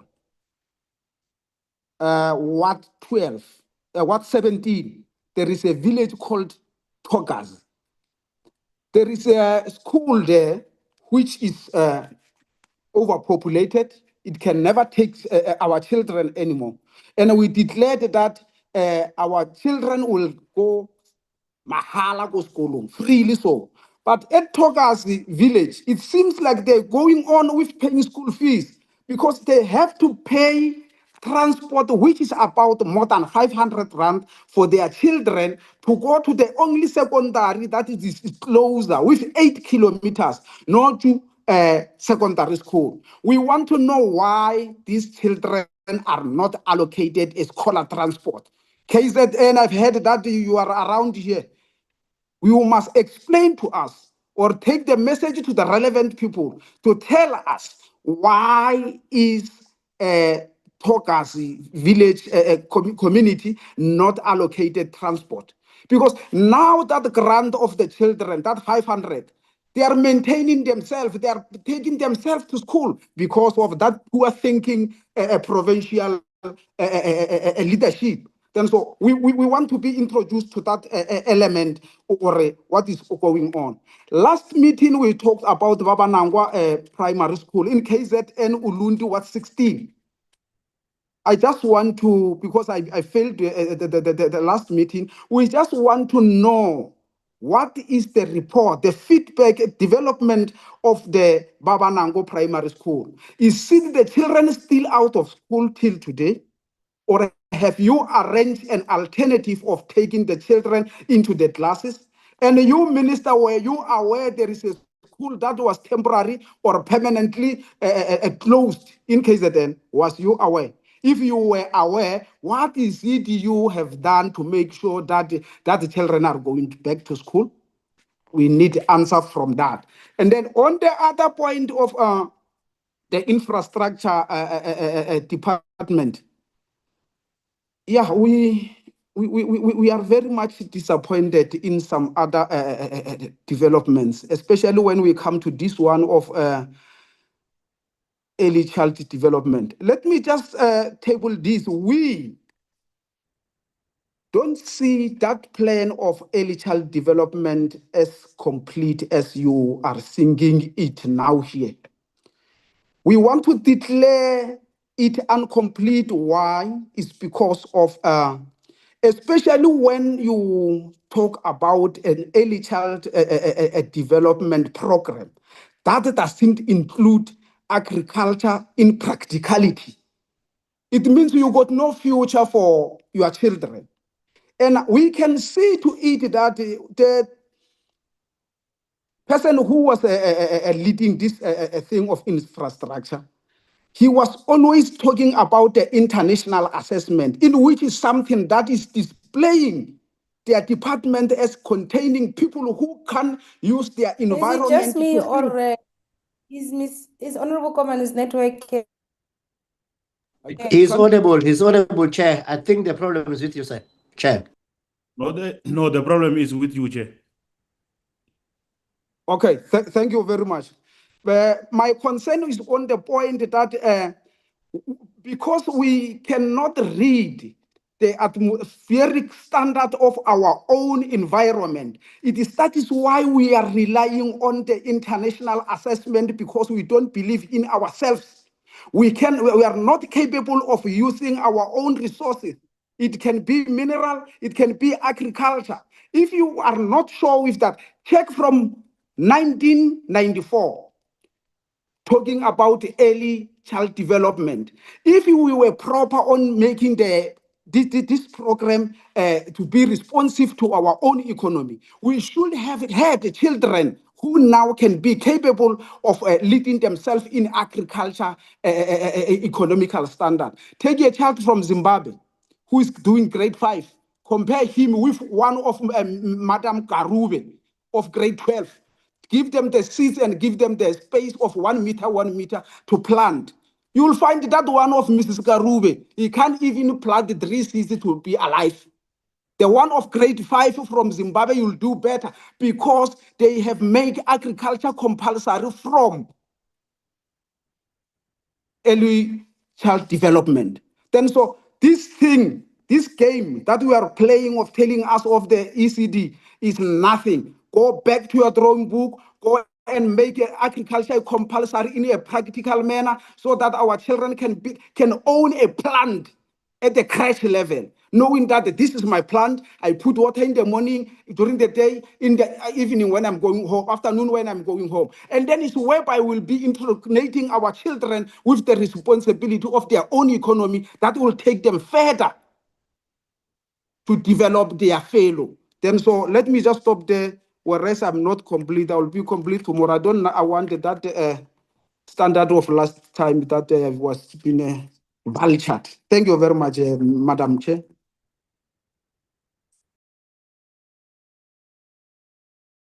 Thank you, Honorable Komani. Honorable Kaba Nchaba. Thank you very much, Honorable Chairperson. Let me start by greeting you, Honorable Chair, Honorable Minister and Deputy Minister, and DG with your entourage from the department. Thank you very much, Chair. Chairperson, I think, Chairperson, as this committee, including the department, we need to be transparent when it comes to the recruitment of our people to get employment. Because they are the ones that are championing the people. Why the bully official to do wrong things, then we just keep quiet, and the minister and the DG. Let me ask the question, Chair. I'll just be short, Chair, because all of the questions have been taken by my honorable members. Chairperson, in the infrastructure of special schools, inclusive education, why are many ELSE and infrastructure projects still in early stages? What barriers delay infrastructure delivery for learners with disabilities? How does the DBE ensure accessibility standards are incorporated into new buildings? Are special schools prioritized in infrastructure funding allocations? What timelines exist for completing inclusive infrastructure upgrade? Chairperson, let me support the Honorable Law and Honorable Shikwambani in the matters that arise allegation. We must probe into the matter by having an House committee that involves DG, Chief Director, Minister, and those who are alleged to having been at the center of the allegation of smuggling in a CVs, and yet the minister is not assisting us by answering. She further confirmed allegation, which, Honorable Chair, it is not okay for the South African who sent us to be members of parliament here. Chair, I support what Honorable Law is saying. Let's have this meeting, house meeting, Chairperson. So, and face to face, Chair, so that you will hear each other. But I request the minister, please confirm us, as Honorable Shikwamban said, confirm us whether you will be there, you will be there or you won't be there. Because we don't want to have a surprise when we arrive in the meeting, the minister is saving us with the apology. We don't want to talk with the apology, minister. We want to talk to you. These are serious issues that are implicating and are suppressing our people in the ground. Thank you very much. Thank you, Honorable Kabanchaba. Honorable Magagula. Thank you, Chairperson, and greetings to you, the Minister, Deputy Minister, DG, our members, and all the officials attended this meeting. Chair, I think I will also concur with the latter speaker on supporting the issue of in committee as raise it. No, the danger of this thing, if we don't address it, we'll see it on the news, and it's on the news. I think it will be a much challenging than now, and addressing it, it will be embarrassing from the department that this is what is happening. People are interfering with our CVs which have been submitted, and also with the processes of interviewing. Thank you, Chair. But my question is only one. I'm covered with by other members who have raised my questions. It's only this one which has not been raised. The issue of the eradication of pit latrines. I think last time the report was saying that we have 39 left, but I've seen in this current report now that 2,000. So I'm confused. Which is which? Can we have exact number of the pit latrines which are still left, not been on eradication, so that we can have a knowledge, and also asking as to when are we going to make sure that the issue is attended to, and also maybe if there are plans and also budget, when is it going to start and when are it going to be done all together. Thank you, Chair.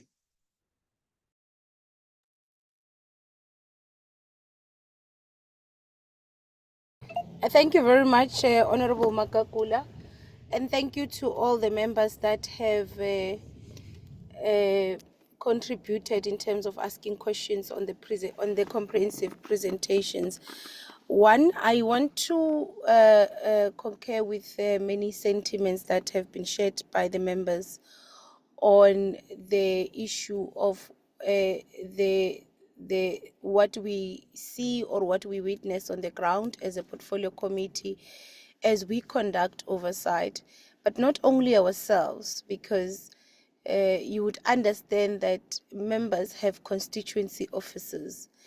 And as members conduct school readiness visits to schools in their different constituencies, we really receive a flood of letters of concerns, of complaints on issues of infrastructure from all members of parliament across all parties who go and conduct school visits within their constituencies. And as a result, that's why most of the time we question the data that you submit,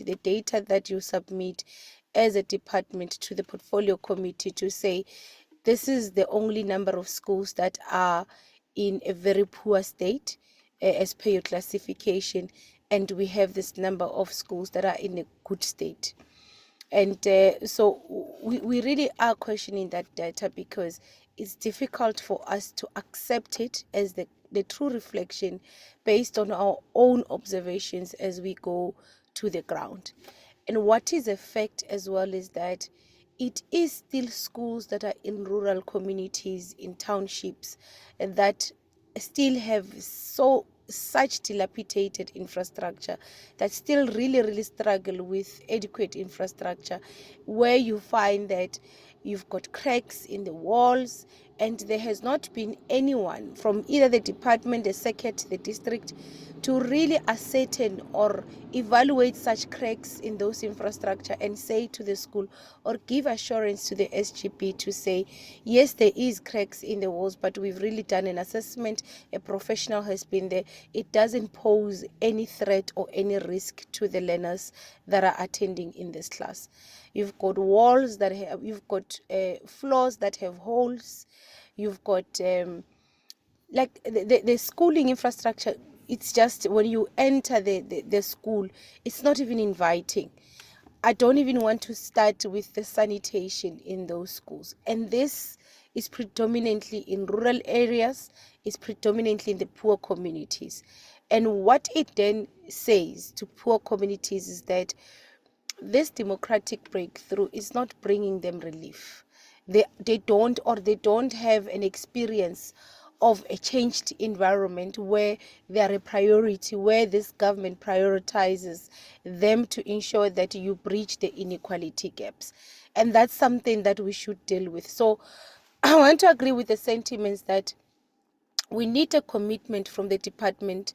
You must be able to say to us, we can assure the committee that this data that we've just submitted to you is a true reflection of what is on the ground. That's the first thing. The second thing, I want to reiterate my request, my initial request. I can see that the department has tried to give us an update in terms of the numbers. So these are numbers where you say in Free State, for example, we plan to build, or there's a shortage of 2,000 classrooms. We are only going to be building 190 in this year. There is this 1,000 that are in progress of building. The information you had previously sent us was province by province, district by district, school by school, and we're requesting that information. So we're requesting you to comprehensively compile the list of all the schools that have been identified, because there are areas where we were told that the provinces have conducted conditional assessment in terms of infrastructure. I remember Free State was one of those provinces. In terms of Limpopo, when we were there, they were saying to us they are in a process of conducting a conditional assessment of all their schools, and they can be able to tell us how many of their schools have infrastructure backlog. But where we are seated now, we want information that the department or the provinces are in possession of the schools that were identified in the past financial year that had infrastructure challenges, where there has been projects that have been initiated, or schools that are still under constructions. In schools where there is one construction or the other, either a construction of new classroom, additional classrooms, either a construction of the entire school, and you tell us about the project timeline. If the school is going to be completed on the estimated time, if there are delays and why there are delays, and which implementing agent is responsible for that school, so that our oversight is targeted. We know exactly what we're dealing with, and we're asking only on the projects that provinces are busy with, schools where projects have not been completed. And I'm asking this because we went to the Free State. There was one school where the building project had spent for a period of 11 years. And still, as we were at that school, there were portions of that school which were not handed over. And there was just many other stories. Public Works was not there to respond. Public Works could not respond. Implementing agent, there had to be termination of one contractor. And I'm raising this because this is also part of the analysis of the SONA speech of the president, because the president also alluded to the fact that there are areas where infrastructure backlogs is as a result of the fights is as a result of termination of contractors, and then there's a legal battle that takes so long, and then a school is standing. And that also is the case in reference which Honorable Komani spoke about of the Poko school in Limpopo, where that school, where the classrooms where learners were occupying without occupation certificate, were classrooms that were built over a period of 6 years. Over 6 years ago, those classrooms were started and they could not be completed because there was some Section 100, and we were told about the Section 100, and then there was a dispute, legal battle with contractors, yet there's a building that is not completed. And there was a budget, it was budgeted for. And where we sit, we believe it might even be part of the projects that you report about to us to say, we've completed, we've built this number of classrooms, when we know on the ground that those classrooms are not completed, and as a result, learners are in that unsafe space without occupation certificate because parents are desperate. Learners don't have a class, parents are desperate, parents then resolve, well, let the learners occupy these unfinished buildings. So we want to get that comprehensive information so that when we meet, because I do want us to meet with PEDs and also their infrastructure departments to deal with province by province on these infrastructure backlogs. We need to be specific. We need to know exactly which schools are we alluding to and what is the progress in terms of the completion of projects, of building projects. The second issue, the ECD mass registration, we realized that the department had targeted to register about 10,000 ECD centers, and by September 2025, you had registered 13,300. And where we are seated, we want to know how many other ECD centers remain unregistered in the country. So you've registered, you reached this milestone. How many other ECD centers, be it daycare centers, be it home-based care, be it play groups, how many of them remain unregistered as matters stands now? The issue of unused buildings and repurposing them for ECD centers, this is a conversation we've had with the department ever since we started this administration. It can't always be we are planning to. At some stage, we must be seeing the implementation of that plan. You've been saying that to us ever since we started this administration, that part of your term, part of your plan is to identify unused buildings. Have you identified any? Can you give us a plan outline? When do you plan to identify them? Because you've been telling us that 2 years, for 2 years now. My worry is that even in the 5th year, at the end of this administration, you'll be telling us that you are planning to identify unused buildings. So can you give us exactly how many have you identified now, and what is the plans with those that you've identified? If you've not identified any up to this now, tell us why you've not identified them. Why did you tell us 2 years ago that you are planning to utilize that approach, and now 2 years down the line, still you've not even started? What is the issue? Because we all agreed that that is a brilliant idea. Now, if it is just an idea and we're just told this idea and it's not implemented, then why do you say it to us? The issue of ECD maintenance infrastructure grant that you alluded to, it's very nice on paper. But when we went and engaged with different ECD centers, what we learned is that ECD centers are privately owned. So they are owned by ECD practitioners, they're owned by people, individuals, private individuals. Some of them are built on communal land. Now, the department, especially when we were in Limpopo, we learned that, well, because the ECD has a permission to occupy, we can then intervene. But where an ECD is solely privately owned by, for example, an Honorable Jordan who is owning an ECD center, the department said we can't build on a privately owned land as a department. Now we want to know, when you say you are going to assist in terms of infrastructure and maintenance in ECD centers, which ones are you speaking about? Because you spoke about community ECD centers, and we want to know, in terms of the 13,300 that you've registered already that are in the system, how many of them are community owned? And how many of those are privately owned? Because I can tell you for sure, 90% of those 13,000 are privately owned. Now, what exactly do you mean? And in many cases, in your rural areas where this infrastructure maintenance budget must really be focused on, it's women who just identified, who are using their own land, they're using their own homes, where they've got an ECD center within their own home, and as a result, they privately own that land. So we want to know, how then do you assist those? How do you bridge that gap to assist those who need this infrastructure grant more? And when I speak about more in the rural areas, is because in all the ECD centers in rural communities, they still use pit latrines. They don't have flushing toilets. They still use pit latrines.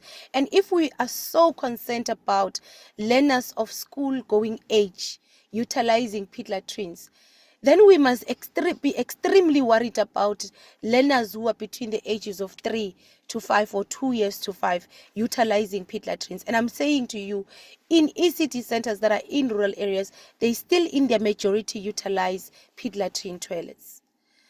Now, when this administration started, Minister and DM, there was this euphoria and PR exercise media going around about how this administration is going to eradicate pit latrine toilets by March 2025. We're in March 2026 now.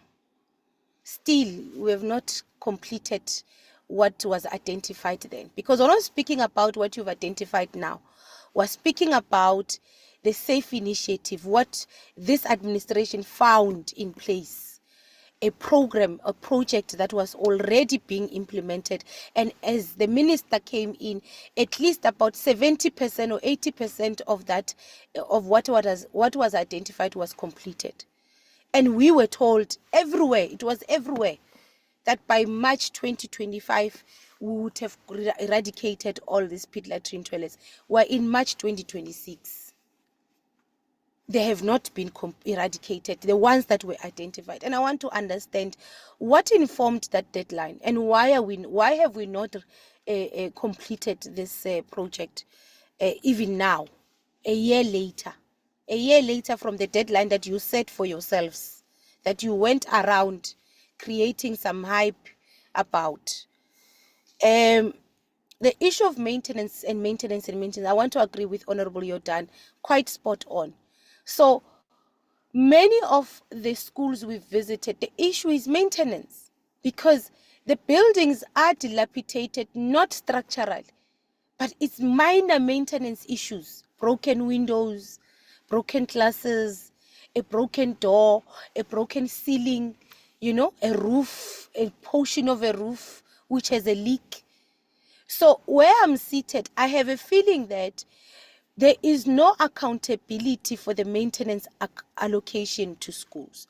So there is nowhere where principals or SGPs are expected to report on how they have utilized their maintenance allocation, and where there's consequences for schools who do not utilize their maintenance, not only consequences, but also support. Because there must be somehow where circuit managers are able to track and monitor, and by June they're able to say, but school X, you have not touched your maintenance budget allocation, so you don't have anything, you don't have issues at your school. Or where the circuit manager is able to say, school A, you said you've got this window, but you've not utilized your allocation. Or school A, you've taken your budget allocation for maintenance, you've used it for something else that is not maintenance. So if there is no such system, how then are we sure that this 1% allocation to maintenance, minor maintenance, is utilized? Because what is a huge issue is issues of maintenance. Even with new buildings that have been, new classrooms that have been delivered by departments, you go there and you realize that there's not been any maintenance on these new buildings. Even with the mobile classrooms that you with that provinces utilize or provide as temporary measure, they're not maintained.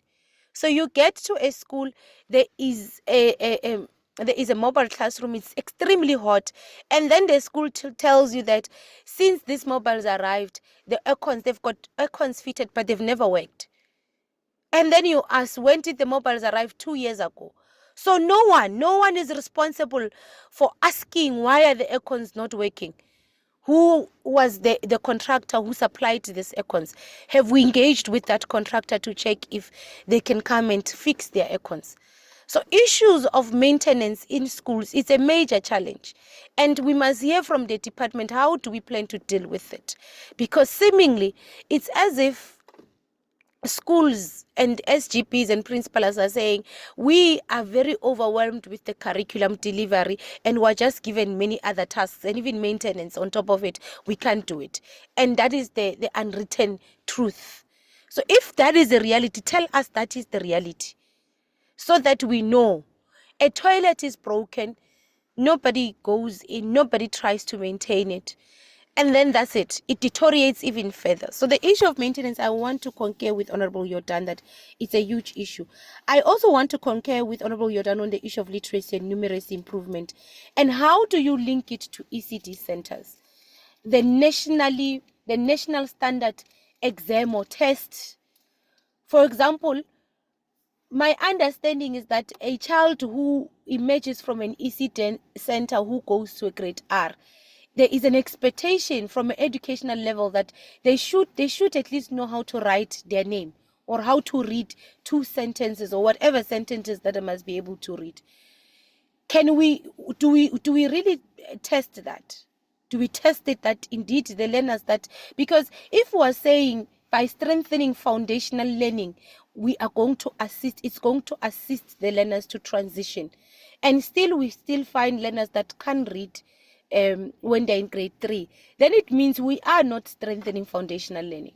It means the foundational learning that we're providing at the ECD center, it's not necessarily impacting positively on the learning outcomes of learners in the foundation phase. So I also want to understand if there is a plan to have a test or a minimum test that we conduct nationally. I don't want you to start it at grade 3. I believe that we should start it at an exit level of ECD. So when learners exit the ECD center, we must be able to say, as per our standard, the learner must be able to do this. And we test that, if learners indeed are able to do this, so that we understand the gaps. So that when a learner goes to a grade R, the teacher in grade R has a report of the learner that explains the gaps that the learner has in terms of literacy, of reading and numeracy. The capacity of infrastructure departments in provinces, you've raised it, and we really want to say to you, there is lack of capacity. There is seriously lack of capacity or laziness or no consequence management from provincial infrastructure departments. It's the same experience everywhere we've been in all provinces, where the provincial infrastructure departments will be very lost. They will discover things as we discover them as the portfolio committee. So you get to a school, you find a building that is occupied without an occupation certificate. They also are discovering it with you at that time. Which then we ask ourselves, Kantu, what do you do when you come to work every day? What exactly do you do? So there is serious issues of capacity, and we would want you to profile. The one that I would request is that, can the department profile the PED's infrastructure departments, all of them, profile them in terms of how many personnel do they have, what expertise do they have, the capacity, the qualification, and the experiences of those personnel, and what do they do, and what are they responsible for. As I close, I want to go to the issue of which Honorable Lowe and other members have raised, because I would have seen the response of the minister.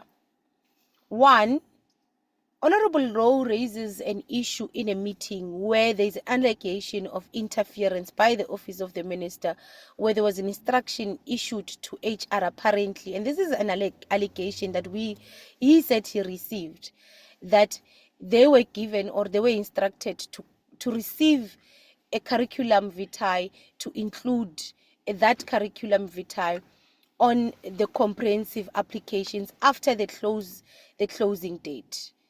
And it is an allegation that this was an instruction from the office of the minister, because it was submitted by a director in the office of the minister. Now we then say, can the department investigate and respond?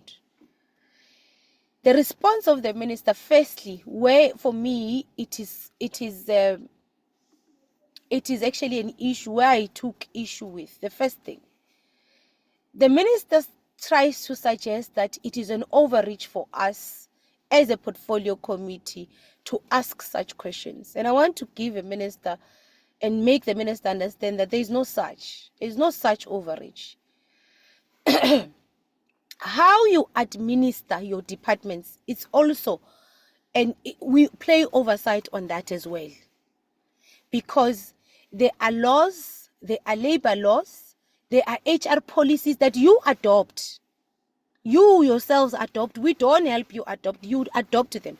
You say to us, we hire as per HR policies. These are policies that we follow. Our role as an oversight body is to ensure that you adhere to those HR policies which you have set yourselves. So when somebody alleges that you are not adhering to those HR policies, it is our issue. We are going to try and investigate. We are going to want to understand if indeed you are not adhering to them. If you are interfering as a political head in administration to an extent that you even want to instruct who is employed without a due process, we are concerned. We would want to know. We are going to be involved, because that is part and parcel of our oversight work. So there is no such thing as us overreach because it's administration. We want to assure ourselves that you are following all the policies that you have adopted, that you have set for yourself, that to ensure that there is fairness, there is no nepotism, and you don't do some form of what you call deployment. You said we are going to follow this process. So if we are going to go and on a recruitment process, the selection is going to be transparent, it's going to be free, and it's going to be fair. And that's our role. Oversight means we must ensure that indeed the process is transparent, is fair, and whatever the case might be. We don't enter if there is no complaint. But where there is a complaint and an allegation, we are going to want to know. So we can't be lectured about where and how we play oversight as if we don't understand that jurisdiction. We understand it very well. Perhaps we should let you know as a department that we understand very well. And we don't take kind to being lectured about something that we know. We know exactly what our jurisdiction is. And as a result, I want to agree with Honorable Law, because what is being suggested is that there's an advert that went out and the minister is suggesting that that is not an advert he signed for. Now, that is neither here nor there. Even if it's not an advert that you signed for, the allegation is that you tried to bring somebody outside the process, an established process of recruitment where everybody applied, they submitted their own CVs, they either emailed them, but this specific CV was sent from the office of the minister to HR after the processes are closed. And if that is true, then that is interference. And we want to know what informs that interference. So as a result, I want to agree with the proposal that we should have a meeting where we really probe this matter, an in-committee meeting where we'll probe this matter. So we'll look at the program of the committee. We'll try and see where we can squeeze that in committee, where we will actually call all these parties that are affected and get a comprehensive report from the department on what transpired with this matter. Is it true? We want to just know if these allegations are true, because these allegations are not refuted. There is nowhere where the minister refutes that there is no staff member in their office who submitted a CV via email. If that is refuted, let it be on record that we are refuting all these allegations. And we then have that session where we get to the bottom of it. So I'm agreeing that we will try and find and fit this in committee session, honorable members, whilst we've looked at our program, because our program is quite packed. We'll look at our program, we'll try and we'll invite the department with the relevant parties that are involved to come and present and take an oath and speak to the committee so that we actually close the matter. If these allegations are unfounded, we know that they are unfounded. There is no evidence to suggest such. And then we close the matter. So we are going to do that. And we request that because it is already 12:30, we're going to allow the department to respond to all the questions. We are kindly requesting that responses that are long, let's provide that. Responses that require details, let's provide details. Indeed, there are questions that we had asked last week. Some of those questions were not responded to. We have not received the responses, and we are requesting that those responses must come. In the last week meeting, we have not received responses from some of the questions that we had asked from the 2 PEDs that we were with, and also from TPE on some of the questions that we've asked. I'm going to now hand over back to the Minister and the department for the responses. Minister, over to you. Thank you very much, Chairperson, and thank you to the members for their questions and interrogations, and we're going to try and respond as comprehensively as possible. But perhaps, Chair, before we get started with answering some of the infrastructure-related questions that have been posed by the committee, I think let me take a moment to address an issue that keeps coming up, the issue of an allegation of interference. Now, Chair, when another allegation was made against me, I think a couple of months ago, this committee asked me, and I was able to say, because under oath in the committee, exactly what had happened, and said categorically that never happened. Now, I want to make it very clear once again that the response that I sent to Honorable Low is to say, number one, this is an ongoing HR process, and we are happy to come and account to you once the matter has been concluded. But there's an allegation that can't be let to stand. The allegation that somehow I interfered in the running of an HR process by submitting a CV of a particular person after the applications had closed, and that I specifically asked that this person be included. I categorically want to say to this committee that I have never done that. Neither has any member of my staff done that. So I want to put that allegation to bed. The committee is more than welcome to summon us to an in-committee session. And I will say the same thing that I'm saying here. I categorically reject because it is not true. It has never happened. It will never happen. Similarly to when Honorable Low made another allegation against me months ago, when he said I tried to employ somebody in my office. And I said, I am committed to clean governance. And I would never interfere with an HR process by asking that somebody's CV be included. That would not only be wrong, that would be illegal. Not only would I be overstepping my role as the executive authority, but I'd be breaking the law. And I want to categorically state here that I have never done that. And never will I ever do that. So if perhaps in my letter, in the way in which I sought to explain that this is an open process, and I said, look, this is what has happened. And as you say, I explained the issue around an advert, that these adverts I have to sign off. And you said to me, that's neither here nor there. But I was given context because clearly here, Chair, we've got a situation where members are told incomplete information. And then there are allegations that are put to me. And so I have then no choice but to tell this committee and the people in South Africa at home that I have never interfered with an HR process. I will never interfere with an HR process. As I said, not only is it morally incorrect, it is illegal for me to do so.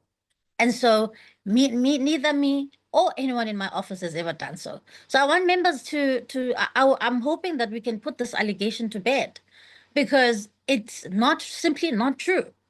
So and so, Chair, that's the predicament I'm going to find myself in, because we are going to call the committee, and I'm simply going to tell you the exact same thing. It's never happened.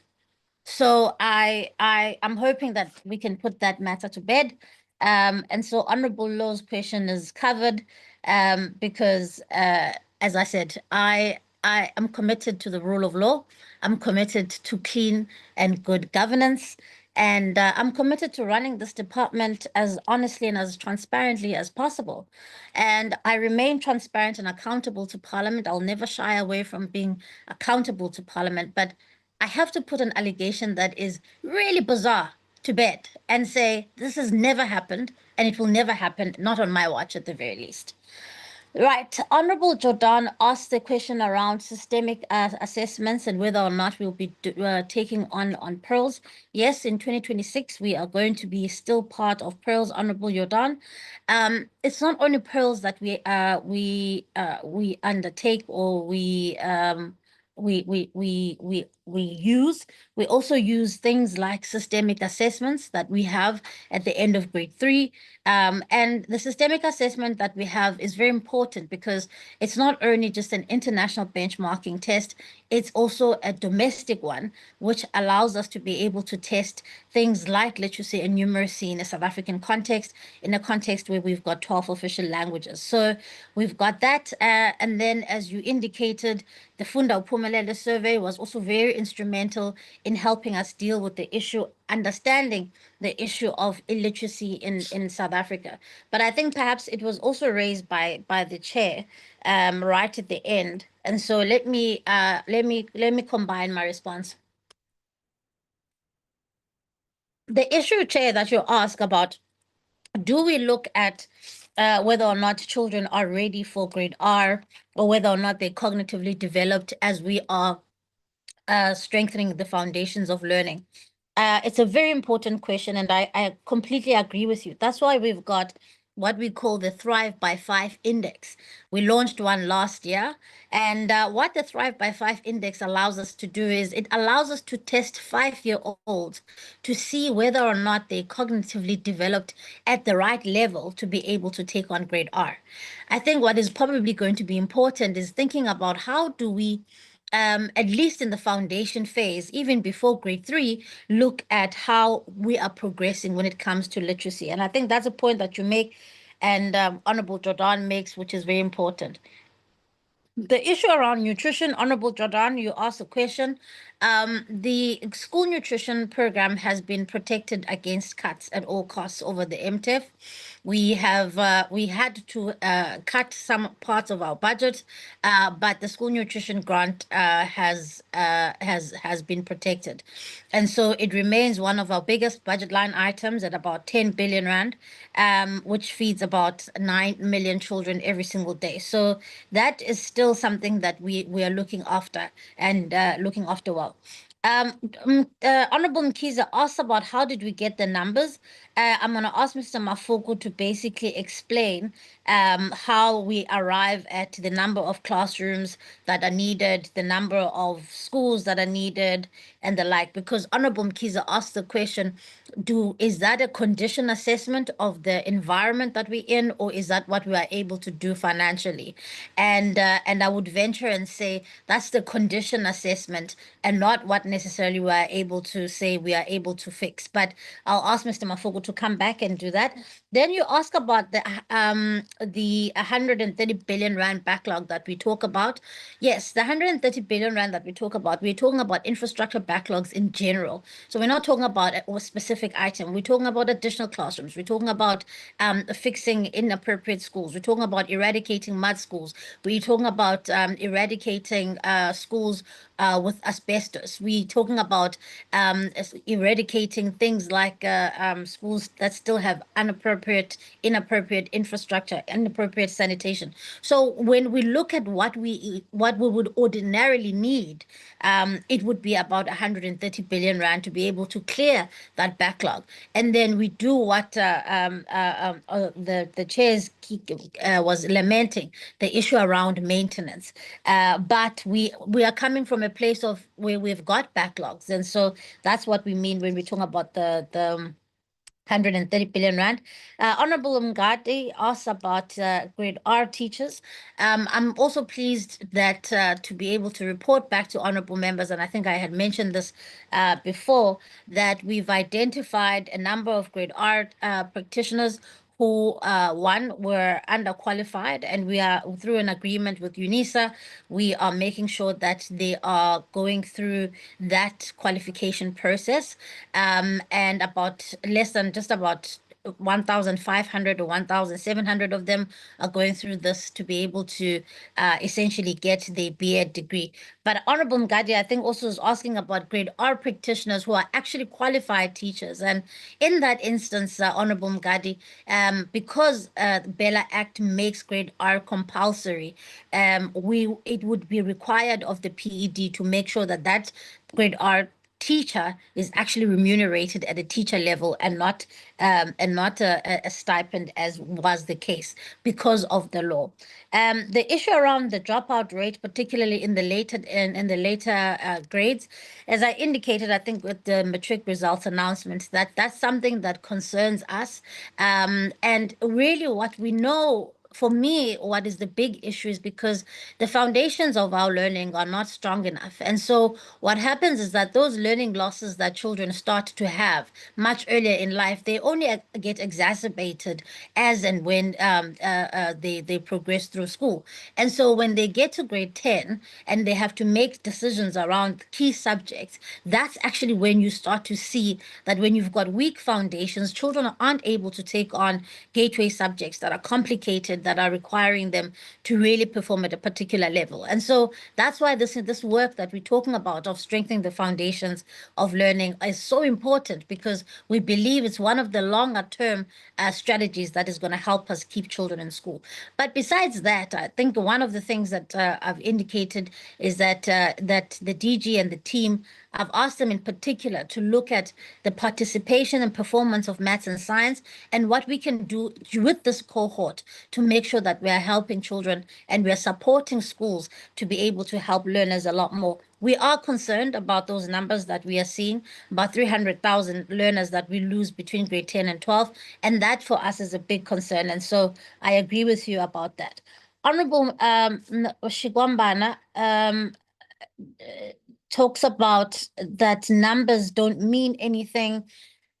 I think, Honorable Shigwambana, I mean, the numbers we have to be guided by the numbers in a sense, and that's how we try to collate the data that we do through the PEDs. I think it also came up a little bit later with another member to say, how reliable is this data that you're providing us? And the truth of the matter is, yes, we do have an issue of data reliability because we rely on the PEDs to give us this information. The PEDs also give us the information, we collate the information, and we are able to report back on it. But of course, over and above that, over just receiving these numbers from the PEDs, we ourselves, as the DBE, Mr. Mafugo and his team, have to go and do physical verifications of these things that are reported to us. And so, yes, of course, I take the criticism of members that say, yes, on the paper you say this, but we go to schools and we experience something else. And where schools have been mentioned, and I think Honorable Shigwambana is the one that mentioned a number of schools. I've already instructed the team to go and look at those schools and bring at least a written report to the committee to say what is going to be done by some of those issues that have been identified. And then I think Honorable Shikwamana also raises a number of issues, Chair, around incomplete projects, and contractors that are walking off site. And I think because, Chair, some of the implementing agents are here, it would be useful if you would indulge them, perhaps at the end, one or two of them, to be able to explain how implementing agents are using contractors and what are some of the challenges that they face. Because I can be able to explain from from my end that sometimes some contractors that are contracted run out of cash flow, they walk off projects, and these are some of the delays that we find. But I think perhaps since they have been invited and they are in this meeting, you may want to hear from them. And then Honorable Shikwambana, the issue around accounting to Parliament. I think we make a great deal of effort between the Deputy Minister, myself, and the DG to try and account as much as possible. And of course, we've got to balance our parliamentary responsibilities with our executive responsibilities. But I think it's an unfair characterization to say that I don't attend committee meetings and that I'm an online minister. But I'll leave it there. I think it was an unfair characterization. Honorable Komane speaks about provincial monitoring, and there are specific schools again that I mentioned there. The team will essentially look and give a report back to the committee on those particular schools that are mentioned by the honorable members, because it's quite difficult from my end now to be able to respond to particular issues of specific schools. So they will make sure that they get in touch with the PDs, or at least send somebody to go and physically look at what the issue is there. Then Honorable Commander speaks about ECD, the alignment between ECD and agriculture, and I understand he's very passionate about including agriculture as a compulsory subject in the curriculum. I can assure you, Honorable Commander, that we've got schools of specialization where learners are able to go to schools where they can be able to learn some of these skills, and so we wouldn't necessarily introduce issues of agriculture with children who are between 2 and 5 in an ECD center, because we are looking at a different sort of curriculum package there. We're looking at ways in which children can be cognitively developed and the like. So, but I can assure you that our education system does cater for children who wish to undertake agriculture as a subject. And then Honorable Tlaba raises a very important point, and I want to agree with you wholeheartedly about the slow progress on infrastructure around inclusive education. It's something that is an Achilles heel for us as a department, and it's something that we are taking on very seriously. We are in the process of finalizing the revision of White Paper 6, and I've met with the ministerial task team that Minister Motshekga had appointed, and a number of the issues that they raise is around infrastructure and how also schools that are built, newly built schools, should be able to accommodate children with things like wheelchair ramps, things like bathrooms that are for people living with disabilities. There's no reason for why a child who's in a wheelchair should go to a specific school, because schools that we build should be able to cater, because we call it inclusive education and not special education anymore. So I agree with you that there's a lot more work that we can be done there. Then the issue, I think Honorable Makakula asked a question around pit toilets. We as and this question comes up again from the chair, so I'm going to answer it first. Yes, when we're talking about pit toilets, we're talking about at the moment we are reporting to you on the SAFE project, and the number of the amount of projects that are still incomplete were projects that were committed to be completed by donors, and not the department. And so some donors have either walked away from that commitment or no longer have the financial backing to do so. So we've taken over those projects to try and finish them as quickly as possible. So we'll be able to report back to the committee as soon as we are able to close off the financial year. I've asked the department to make sure that we prioritize clearing the SAFE backlog. As the chair says, this is a backlog that was identified in 2018. And so it's important that we finish it. And yeah, we are sitting comfortably at 99% completion. But I think, members, for me, 99% of completed projects is still not good enough until we finish that 2018 backlog and we're sitting at 100%. So that is something that we are going to make sure that we push on. Then, Chair, you asked a number of things here. Data accuracy, as I said, we do rely on data that is provided to us by the PEDs. The PEDs need to give us accurate data, and I am consistently raising this with the MECs to say we can't report accurately if you're not reporting accurately. And sometimes I think it's not even an issue of malice, Chairperson. I think sometimes it's an issue that sometimes PEDs themselves are not going to go verify those things on the ground. As you say, you see infrastructure teams in provinces who are discovering things for the first time, as you are, which is something that shouldn't be the case. Then again, I would ask that perhaps the issue around legal disputes with contractors, because we've got the implementing agents in the room in the meeting, it might be useful for them to be able to shed some light on what are some of the legal disputes that they find which lead to the delays that we are seeing as the client department. Then you say, yes, you see the milestone of ECDs that are registered in the country. How many do we need to register? Well, I'll answer that question in two ways. Number one, we know that we want 7 million children in ECD centers by 2030. We are currently sitting at 1.3 million children who are in a structured ECD center. So we won't know how many ECD centers there are in the country, and that's why we are imploring ECD practitioners to come on board and have themselves registered with us so that they can be able to also gain access to the subsidy, to the infrastructure that we're wanting to roll out, to the structured curriculum we're wanting to roll out, the qualification that practitioners are able to get, and all of these opportunities. Chair, I explained this the last time, and I think perhaps it bears explaining again. Your question says, if ECD centers are privately owned, how are you going to make sure that they adhere to these things? And I was explaining the last time that the partnership in this regard with us and ECD centers is not to say we're taking an ECD center and we're taking it over and we want to run it as government. We're saying it's a partnership. You as Honorable Maimela, owns an ECD center.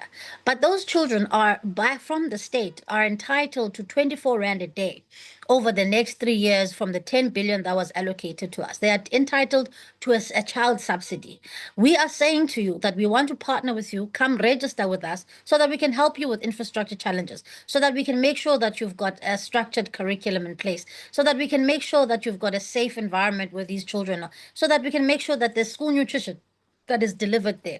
So it's a partnership rather than an ownership or taking over of the function.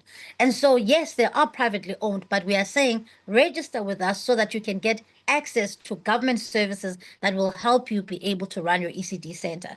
So that is how we are dealing with this. We are not taking over ECD centers. We are partnering with ECD practitioners and earners to be able to help them get that subsidy and get that infrastructure upgrades that they may need. Maintenance in schools, could not agree with you more, Chair. And so there are small things.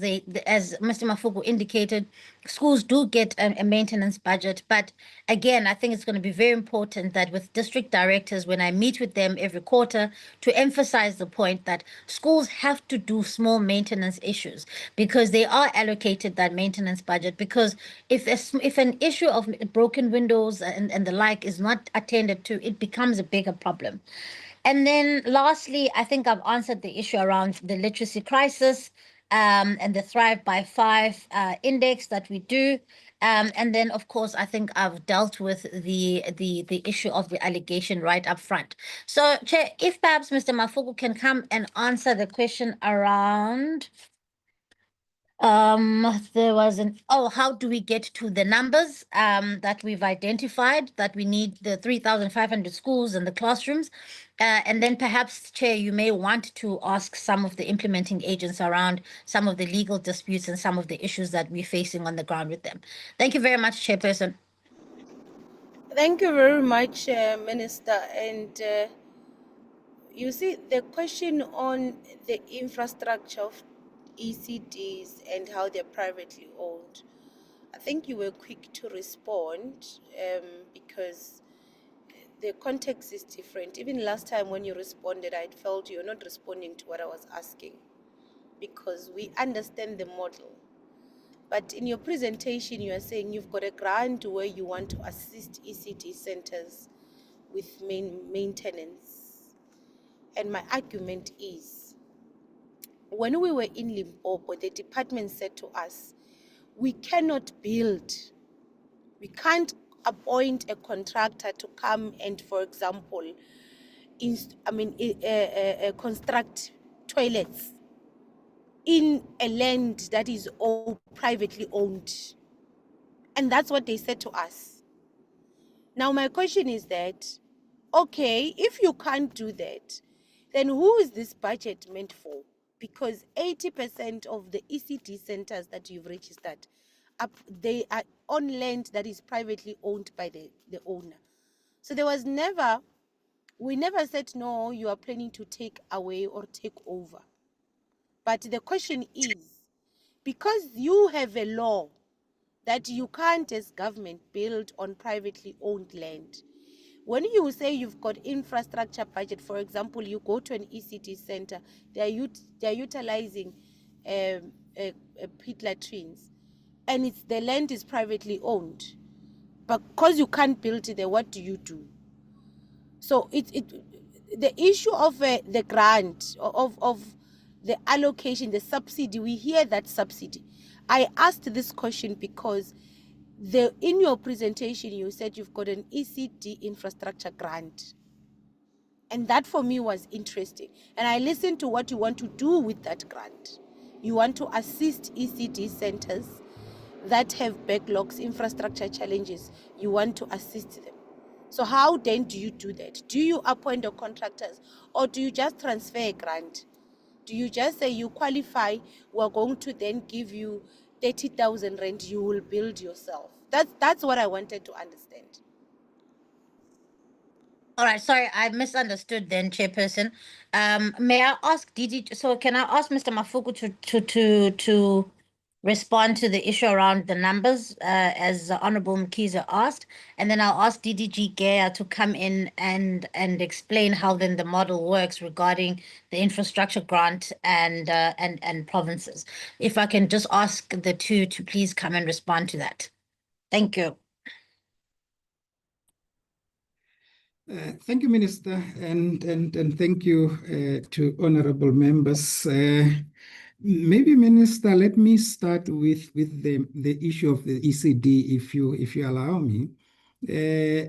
Chair, the ECD maintenance grant is not transferred to ECD centers. It is managed centrally at the provincial level, just like the education infrastructure grant. Now, as I have indicated, there are three categories in terms of qualification. The first category is the health and safety intervention, where we do not categorize in terms of land ownership. There we provide ECD centers with health and safety packs to assist them to qualify for registration. Okay, so irrespective of whether the ECD is on government or on tribal land or on NPO-owned land, that ECD center will qualify for a health and safety intervention. Now, your ECD health and safety intervention are issues like your fire extinguishers and those kinds of things, because we have identified the fact that many of our ECD centers do not have those, and these are the issues that mitigate against them qualifying for registration. Then we have maintenance or minor upgrades.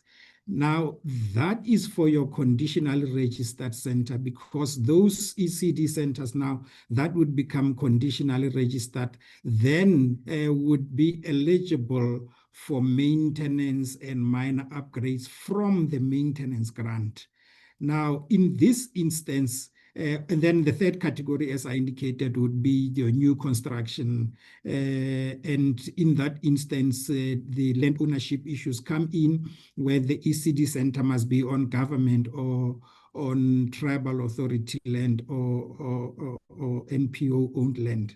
So those are the qualifying criteria in terms of the centers. And Chair, we noticed that in Limpopo at the time when we were there, from the infrastructure side, there was a little bit of misunderstanding of this qualifying criteria, and we clarified that with colleagues in Limpopo, and I believe we are on the same page with regards to that. Coming back to the other issues, Minister, if you allow me, there were just one or two issues from the side of Honorable Jordan, who asked how much money from EIG was returned. Chair and members, there is no money that we return to Treasury on the education infrastructure grant. What we have done over the years is that if there is a PED that is likely to underspend on the EIG, as early as the first quarter, we engage with that PED, and by the third quarter, we have identified those ECDs that are likely to underspend. And what we do is then we identify PEDs that are overspending or likely to overspend, and we start the process together with National Treasury of redirecting that funding to those PEDs that have the ability to spend the money. So as such, we have in many years not returned any money to National Treasury because of that process that is allowed as per the Division of Revenue Act, as well as the grant framework. The second issue that maybe coming to Honorable Mkhize's questions, I'm going to try and respond because almost all the questions Honorable Mkhize were asking almost the same thing.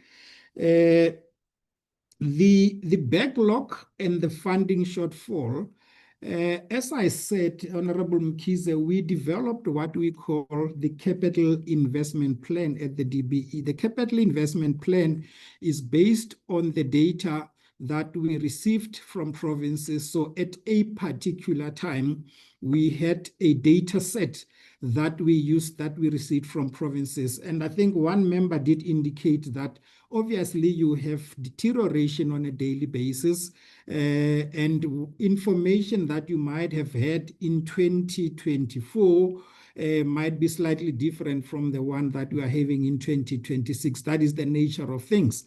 So at that particular time, we had a snapshot of information and data that we had, and we said, if you have X number of schools that are at condition rating 1 and 2, if you have X number of schools that still use pit latrines, X number of schools that need libraries and laboratories, X number of schools that need classrooms and all the spaces that you need in terms of the norms and standards, as well as looking at backlog maintenance, looking at the condition of schools. And then on that basis, we use the rates as they were pertaining at that time in terms of construction to say it costs X amount of rents to construct a classroom. It costs X amount of rents to construct a library and a laboratory. And we used, I'm simplifying it quite significantly. On that basis, then we were able to determine that at this particular time, we will need X amount of rents to address the entire backlog that we have. I did indicate in the presentation, Minister and colleagues and honorable members, that we update this information on an annual basis as information is updated by provinces as they do condition assessments. For instance, if members would recall, in terms of conditions, condition rating, about a few months ago, we indicated that 10% of our schools were at condition rating 1 and 2. But today, the presentation has got a slightly different figure. It is because we use the latest information. Provinces like Mpumalanga have been doing condition assessment, provinces like Limpopo, and so on. So that is why also I indicated in the presentation that condition assessment is not an event. It's a process, it's a continuous thing, in as much as the condition of an asset will change over a period of time. So we cannot use information that was static 2 years ago and present that as the data that we present today. So that is, Honorable Mkhize, what the methodology that we are using. And we are, as you correctly said, we are using needs rather than financial capability, or as you put it, that this is the money that we need to address the entire backlog, not necessarily that we have 49 billion on the EIG and we reverse engineer it as such. That is not the process that we use. And the question was also in terms of the infrastructure standards. We have our norms and standards for school infrastructure.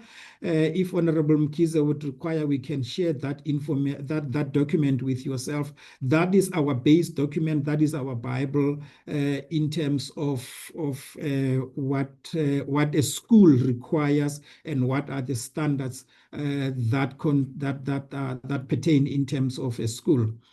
The issue of the numbers that do not tally in terms of fencing, Honorable Mkhize, I did indicate in the slide, and if Honorable Member can go back to the presentation, we are indicating there that one school can have more than one type of a fencing type. So you do have such a situation in quite a lot of schools, that you would have a brick and mortar, or rather, maybe just to give an example, galvanized fencing in one part of the schools, around the school or around the great art classroom, and so on. So in one school, in some instances, you might have 3 different types of fencing. That is why your numbers will not tally. To go back to Honorable Gadi, the strategy to address the shortfall and how will it affect the eradication of inappropriate structures. Honorable Member, we did present, I think previously, in terms of the different strategies that we have put in place to address the shortfall. But in the presentation, we also indicated that some of the strategies that we are using is to look at different funding, alternative funding mechanisms that we are working with Infrastructure South Africa to assist us to try and address the funding shortfall that we have. While I'm at it also, just to address Honorable Shikwambana, that we mentioned that we will be submitting the BFI to National Treasury. Honorable Member, we have submitted the BFI application to the National Treasury. The application was submitted on the 7th of January 2026. and National Treasury responded promptly on the following day, on the 8th of January, that they have received our application as a sector, and they will be sitting, I think, on the 18th, if I'm not mistaken, 18th and 19th of March, to consider the applications that they have received. And after that, then they will inform us of the outcome of that application. Now, going back to Honorable Mgadi, schools that are in a poor or very poor condition, as I indicated also again in the presentation, Honorable Member, the provinces, when they submit the infrastructure plans, they, for instance, they have to submit the final infrastructure plan for the 2026-27 MTEF. We expect that those schools that are in condition rating 1 and 2 should enjoy priority, and they should be addressed first to ensure that we reduce the number of those schools that are in a poor or very poor condition. Storm damages, how do we make infrastructure resilient against climate change? Our norms and standards are quite clear in terms of what is it that we need to do in order to address that. However, if you look at what needs to be done, it's almost the majority of schools that will have to be retrofitted in one form or another in order to address issues of climate change. So as we do renovations and repairs, those are issues that get factored into the renovation and repairs program to address issues of climate resilience. Going to Honorable Shikwambana, as Minister has indicated, there are Yes, Mr. Mokoko, I'm sorry, but as you wrap up, members are saying to me they are now in buses, including myself, going to plenary. So if we try, so that they will be able to hear you properly, if we try and summarize and conclude. Thank you, Chair. Thank you, Chair. Okay, I will not go through the reports that were requested. We will provide that in writing, Chair. And also, I think I have covered all, Chair and Minister, the issue of from the Chair as well around information to be provided per district, and also that are those that are under construction that we will provide, Chair. And Chair, just to going back to the ECD, Chair was asking around the strategy to repurpose unutilized buildings for ECD. Chair, if you go back to the presentation, we indicated that the strategy to use underutilized government building is a long-term strategy. We do have short-term, medium-term, and long-term strategy. Currently, remember, we are only 2 years into implementing this strategy. Currently, we are working on upgrading and maintaining existing early learning centers, as well as providing new. The process of identifying and repurposing underutilized, it is only now that we are starting with provinces to implement that process. But it is, remember, when a building is underutilized, it goes back to the custodian, and the custodian, which is Public Works in this instance, will allocate that building for other issues to other sectors of the community. So we will have to go back to the Department of Public Works as the custodian to identify those buildings that have not yet been reallocated and bring them back to education, and so that they can be repurposed. So it is still a process, and we are working on the modalities of that happening. So I don't think it is wrong to mention that that is part of our strategy, even if we have not yet reached a point where we are starting to implement it, but we are showing the committee that this is our vision, this is the direction that we are taking in terms of providing for ECD infrastructure. Chair, Mr. Mafugo, I think we can wrap it there. I'm worried that the chair had indicated that they are pressed for time. Is there Thank you, anything Minister. else that's burning? I think I've covered it, Minister. Thank you very much. The others we will respond through in writing. Thank you, Mr. Thank you, Chair. Thank you very much, Chairperson. Okay, thank you very much, Honorable Minister and the team. Apologies for the noise, as I had indicated that all of us are en route to attend the plenary session in the afternoon. So we're going to excuse yourself, Minister and the team, and we thank you for the comprehensive responses. As I had mentioned, that can you please submit what we had requested?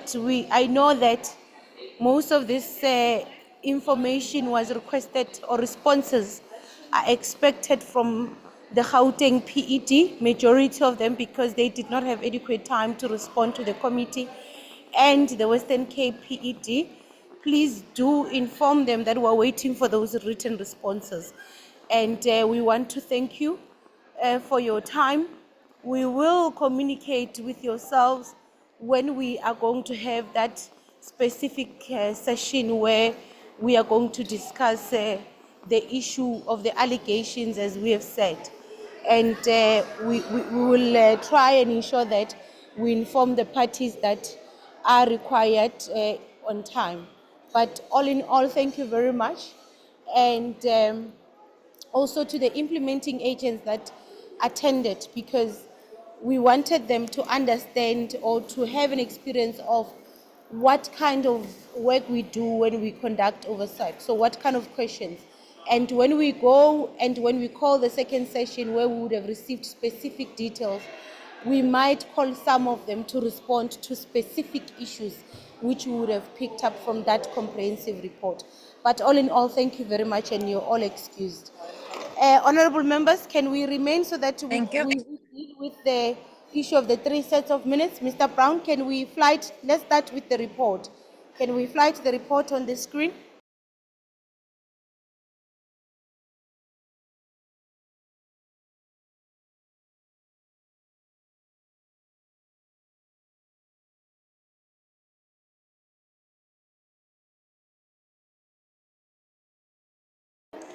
Thank you very much, Mr. Brown. Honorable members, that is our report of the oversight. Honorable members, we've been with this report for the past 4 weeks or 3 weeks, because we were supposed to adopt this report in the last 2 meetings. So I do hope that members would have seen, would have engaged with the report, and if there were issues you wanted to amend, you would have done that. So I'm going to then note hence for the adoption of this report.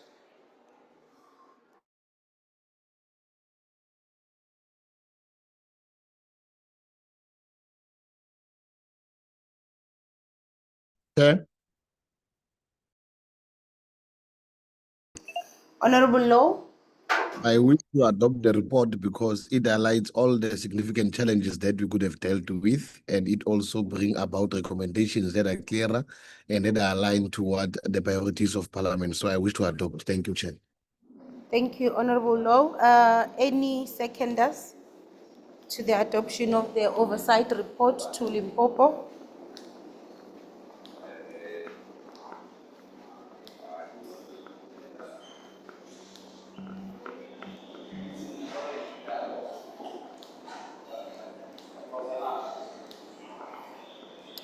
Any seconders? I'm checking in the platform if there are members that we have lost because of the traveling of buses, but I see we still have members in the meeting. Any seconders, members?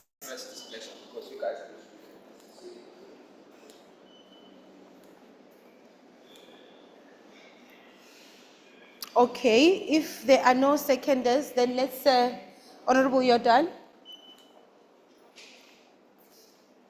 Thank you very much, Chairperson. Perhaps for your consideration, we could also include the incident that took place on our first night with the police vehicle being in an accident into the report, as that was something that also took place during our travels, being officially on oversight. And then secondly, Chair, with that addition, I would second the adoption of the report. Okay, Mr. Brown, let's just add a summary acknowledging the accident, and we would have done a follow-up of the police officers that were involved, and we are sure that they're fine. But let's add a summary of that incident as something that also happened during the oversight. The report is adopted. Mr. Brown, the set of minutes, let's flight the first set of minutes.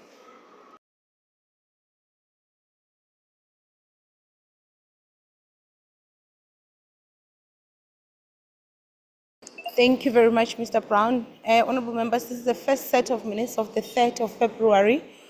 Any movers for the adoption of this set of minutes?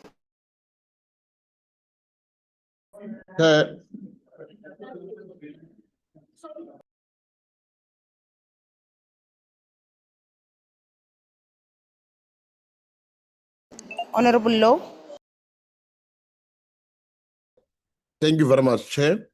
This is our reflection of our minutes. I wish to adopt the minutes. Thank you. Thank you, Honorable Low. Honorable Makakula, is there a seconder? Are you seconding the minutes? Yes, Chair. Thank you. I do second the minute.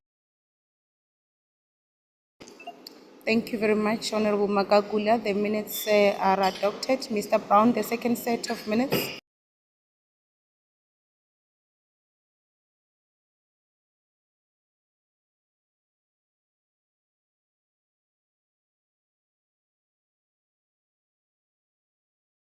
Honorable Low.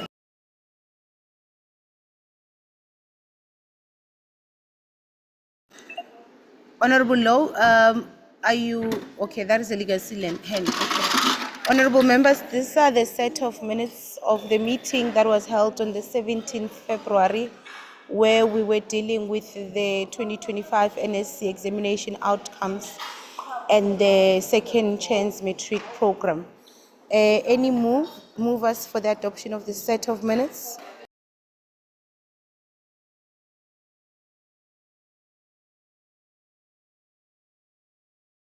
Honorable Low. Chair, thank you very much once again. I move for the adoption of the minutes as a reflection of our last minute. Thank you. Thank you very much, Honorable Low. Any seconders?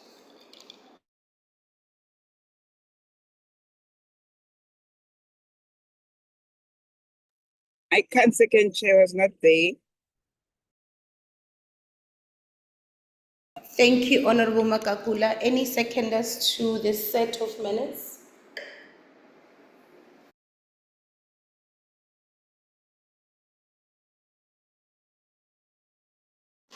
Okay, there is no seconder to this set of minutes, Mr. Brown. Let's record that. Can we go to the next set of minutes?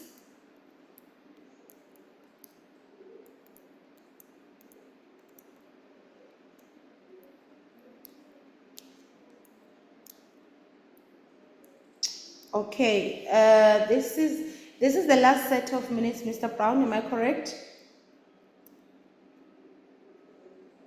That is correct, Chairperson. Thank you. Okay, this is the last set of minutes. These are the minutes of the meeting we held on the 24th of February 2026. This is the last the meeting we had just last week, where we were engaging with both Gauteng and the Western Cape. Honorable members, any movers for the adoption of this set of minutes? Honorable Makakula. Thank you, Chair. I move for the adoption of the minutes. Thank you. The 24th. Honorable Low, are you seconding the mover for adoption? Yes, I progressively second the adoption of the minutes, Chair. Okay, thank you very much. Honorable members, apologies that we had to be rushing. We took time, and I know members must. Chair, I adopt all the minutes and the report. No? Honorable Shkwambane, you had disappeared. Now you just come in and adopt. Honorable Mr. Brown, there was a set of minutes which could not be seconded. Honorable Shkwambana, there is only one set of minutes which were not seconded. That is the minutes of the 13th. Am I correct, Mr. Brown? Of February. 17th. 17th of February. There was a mover for the adoption of these minutes, but there was no seconder to the minutes. Honorable Shkwambani, when you're saying all minutes, do you also mean these ones? Yes. We take that as a seconder of the. Correct. I second. Yes. Okay, that's fine. Honorable members, once again, I apologize for taking long. I avoided giving time frames and time limits to the department because I felt their presentations were very comprehensive and very important for us to go through. And we will inform the members, we will advise on the special session we will have with the Office of the Minister and the department to deal with the issue that we've engaged on. And we are going to be dealing with the next term program shortly. We are going to present it to members. I saw on the group, Honorable Yordan indicated that we had not adopted the first term program. Honorable Yordan, we had actually adopted the first term program. We provisionally adopted it because the Office of the House Chairperson had not given us focus areas. After we received focus areas, we went back to the program, presented it again to members, and still there were no amendments that were made. So we had adopted the first term program. What we have not adopted is the second term program, which we are still going to, where we are awaiting the focus areas. Once we receive them, then we're going to present it to the committee. If we do not receive them on time, we're still going to make a draft and we'll present it to the committee. Lastly, honorable members, I am worried about the issue of minutes, that we don't seem to participate, all of us, in the adoption of minutes. I don't know if that means members do not give themselves enough time to go through the minutes, because if there are issues we want to correct, amend, we should be able to do that. But I think also I think where I'm seated, perhaps we should, to ensure that we don't have backlog of minutes, perhaps try to put the item and start with the item in all the meetings we deal with. I think that's going to be the standard procedure moving forward, where we start with adoption of the previous minutes before we start with other items. But thank you very much, honorable members, for your comprehensive engagements and the discussions. This meeting is adjourned. Thank you, Chair. Don't leave the chair.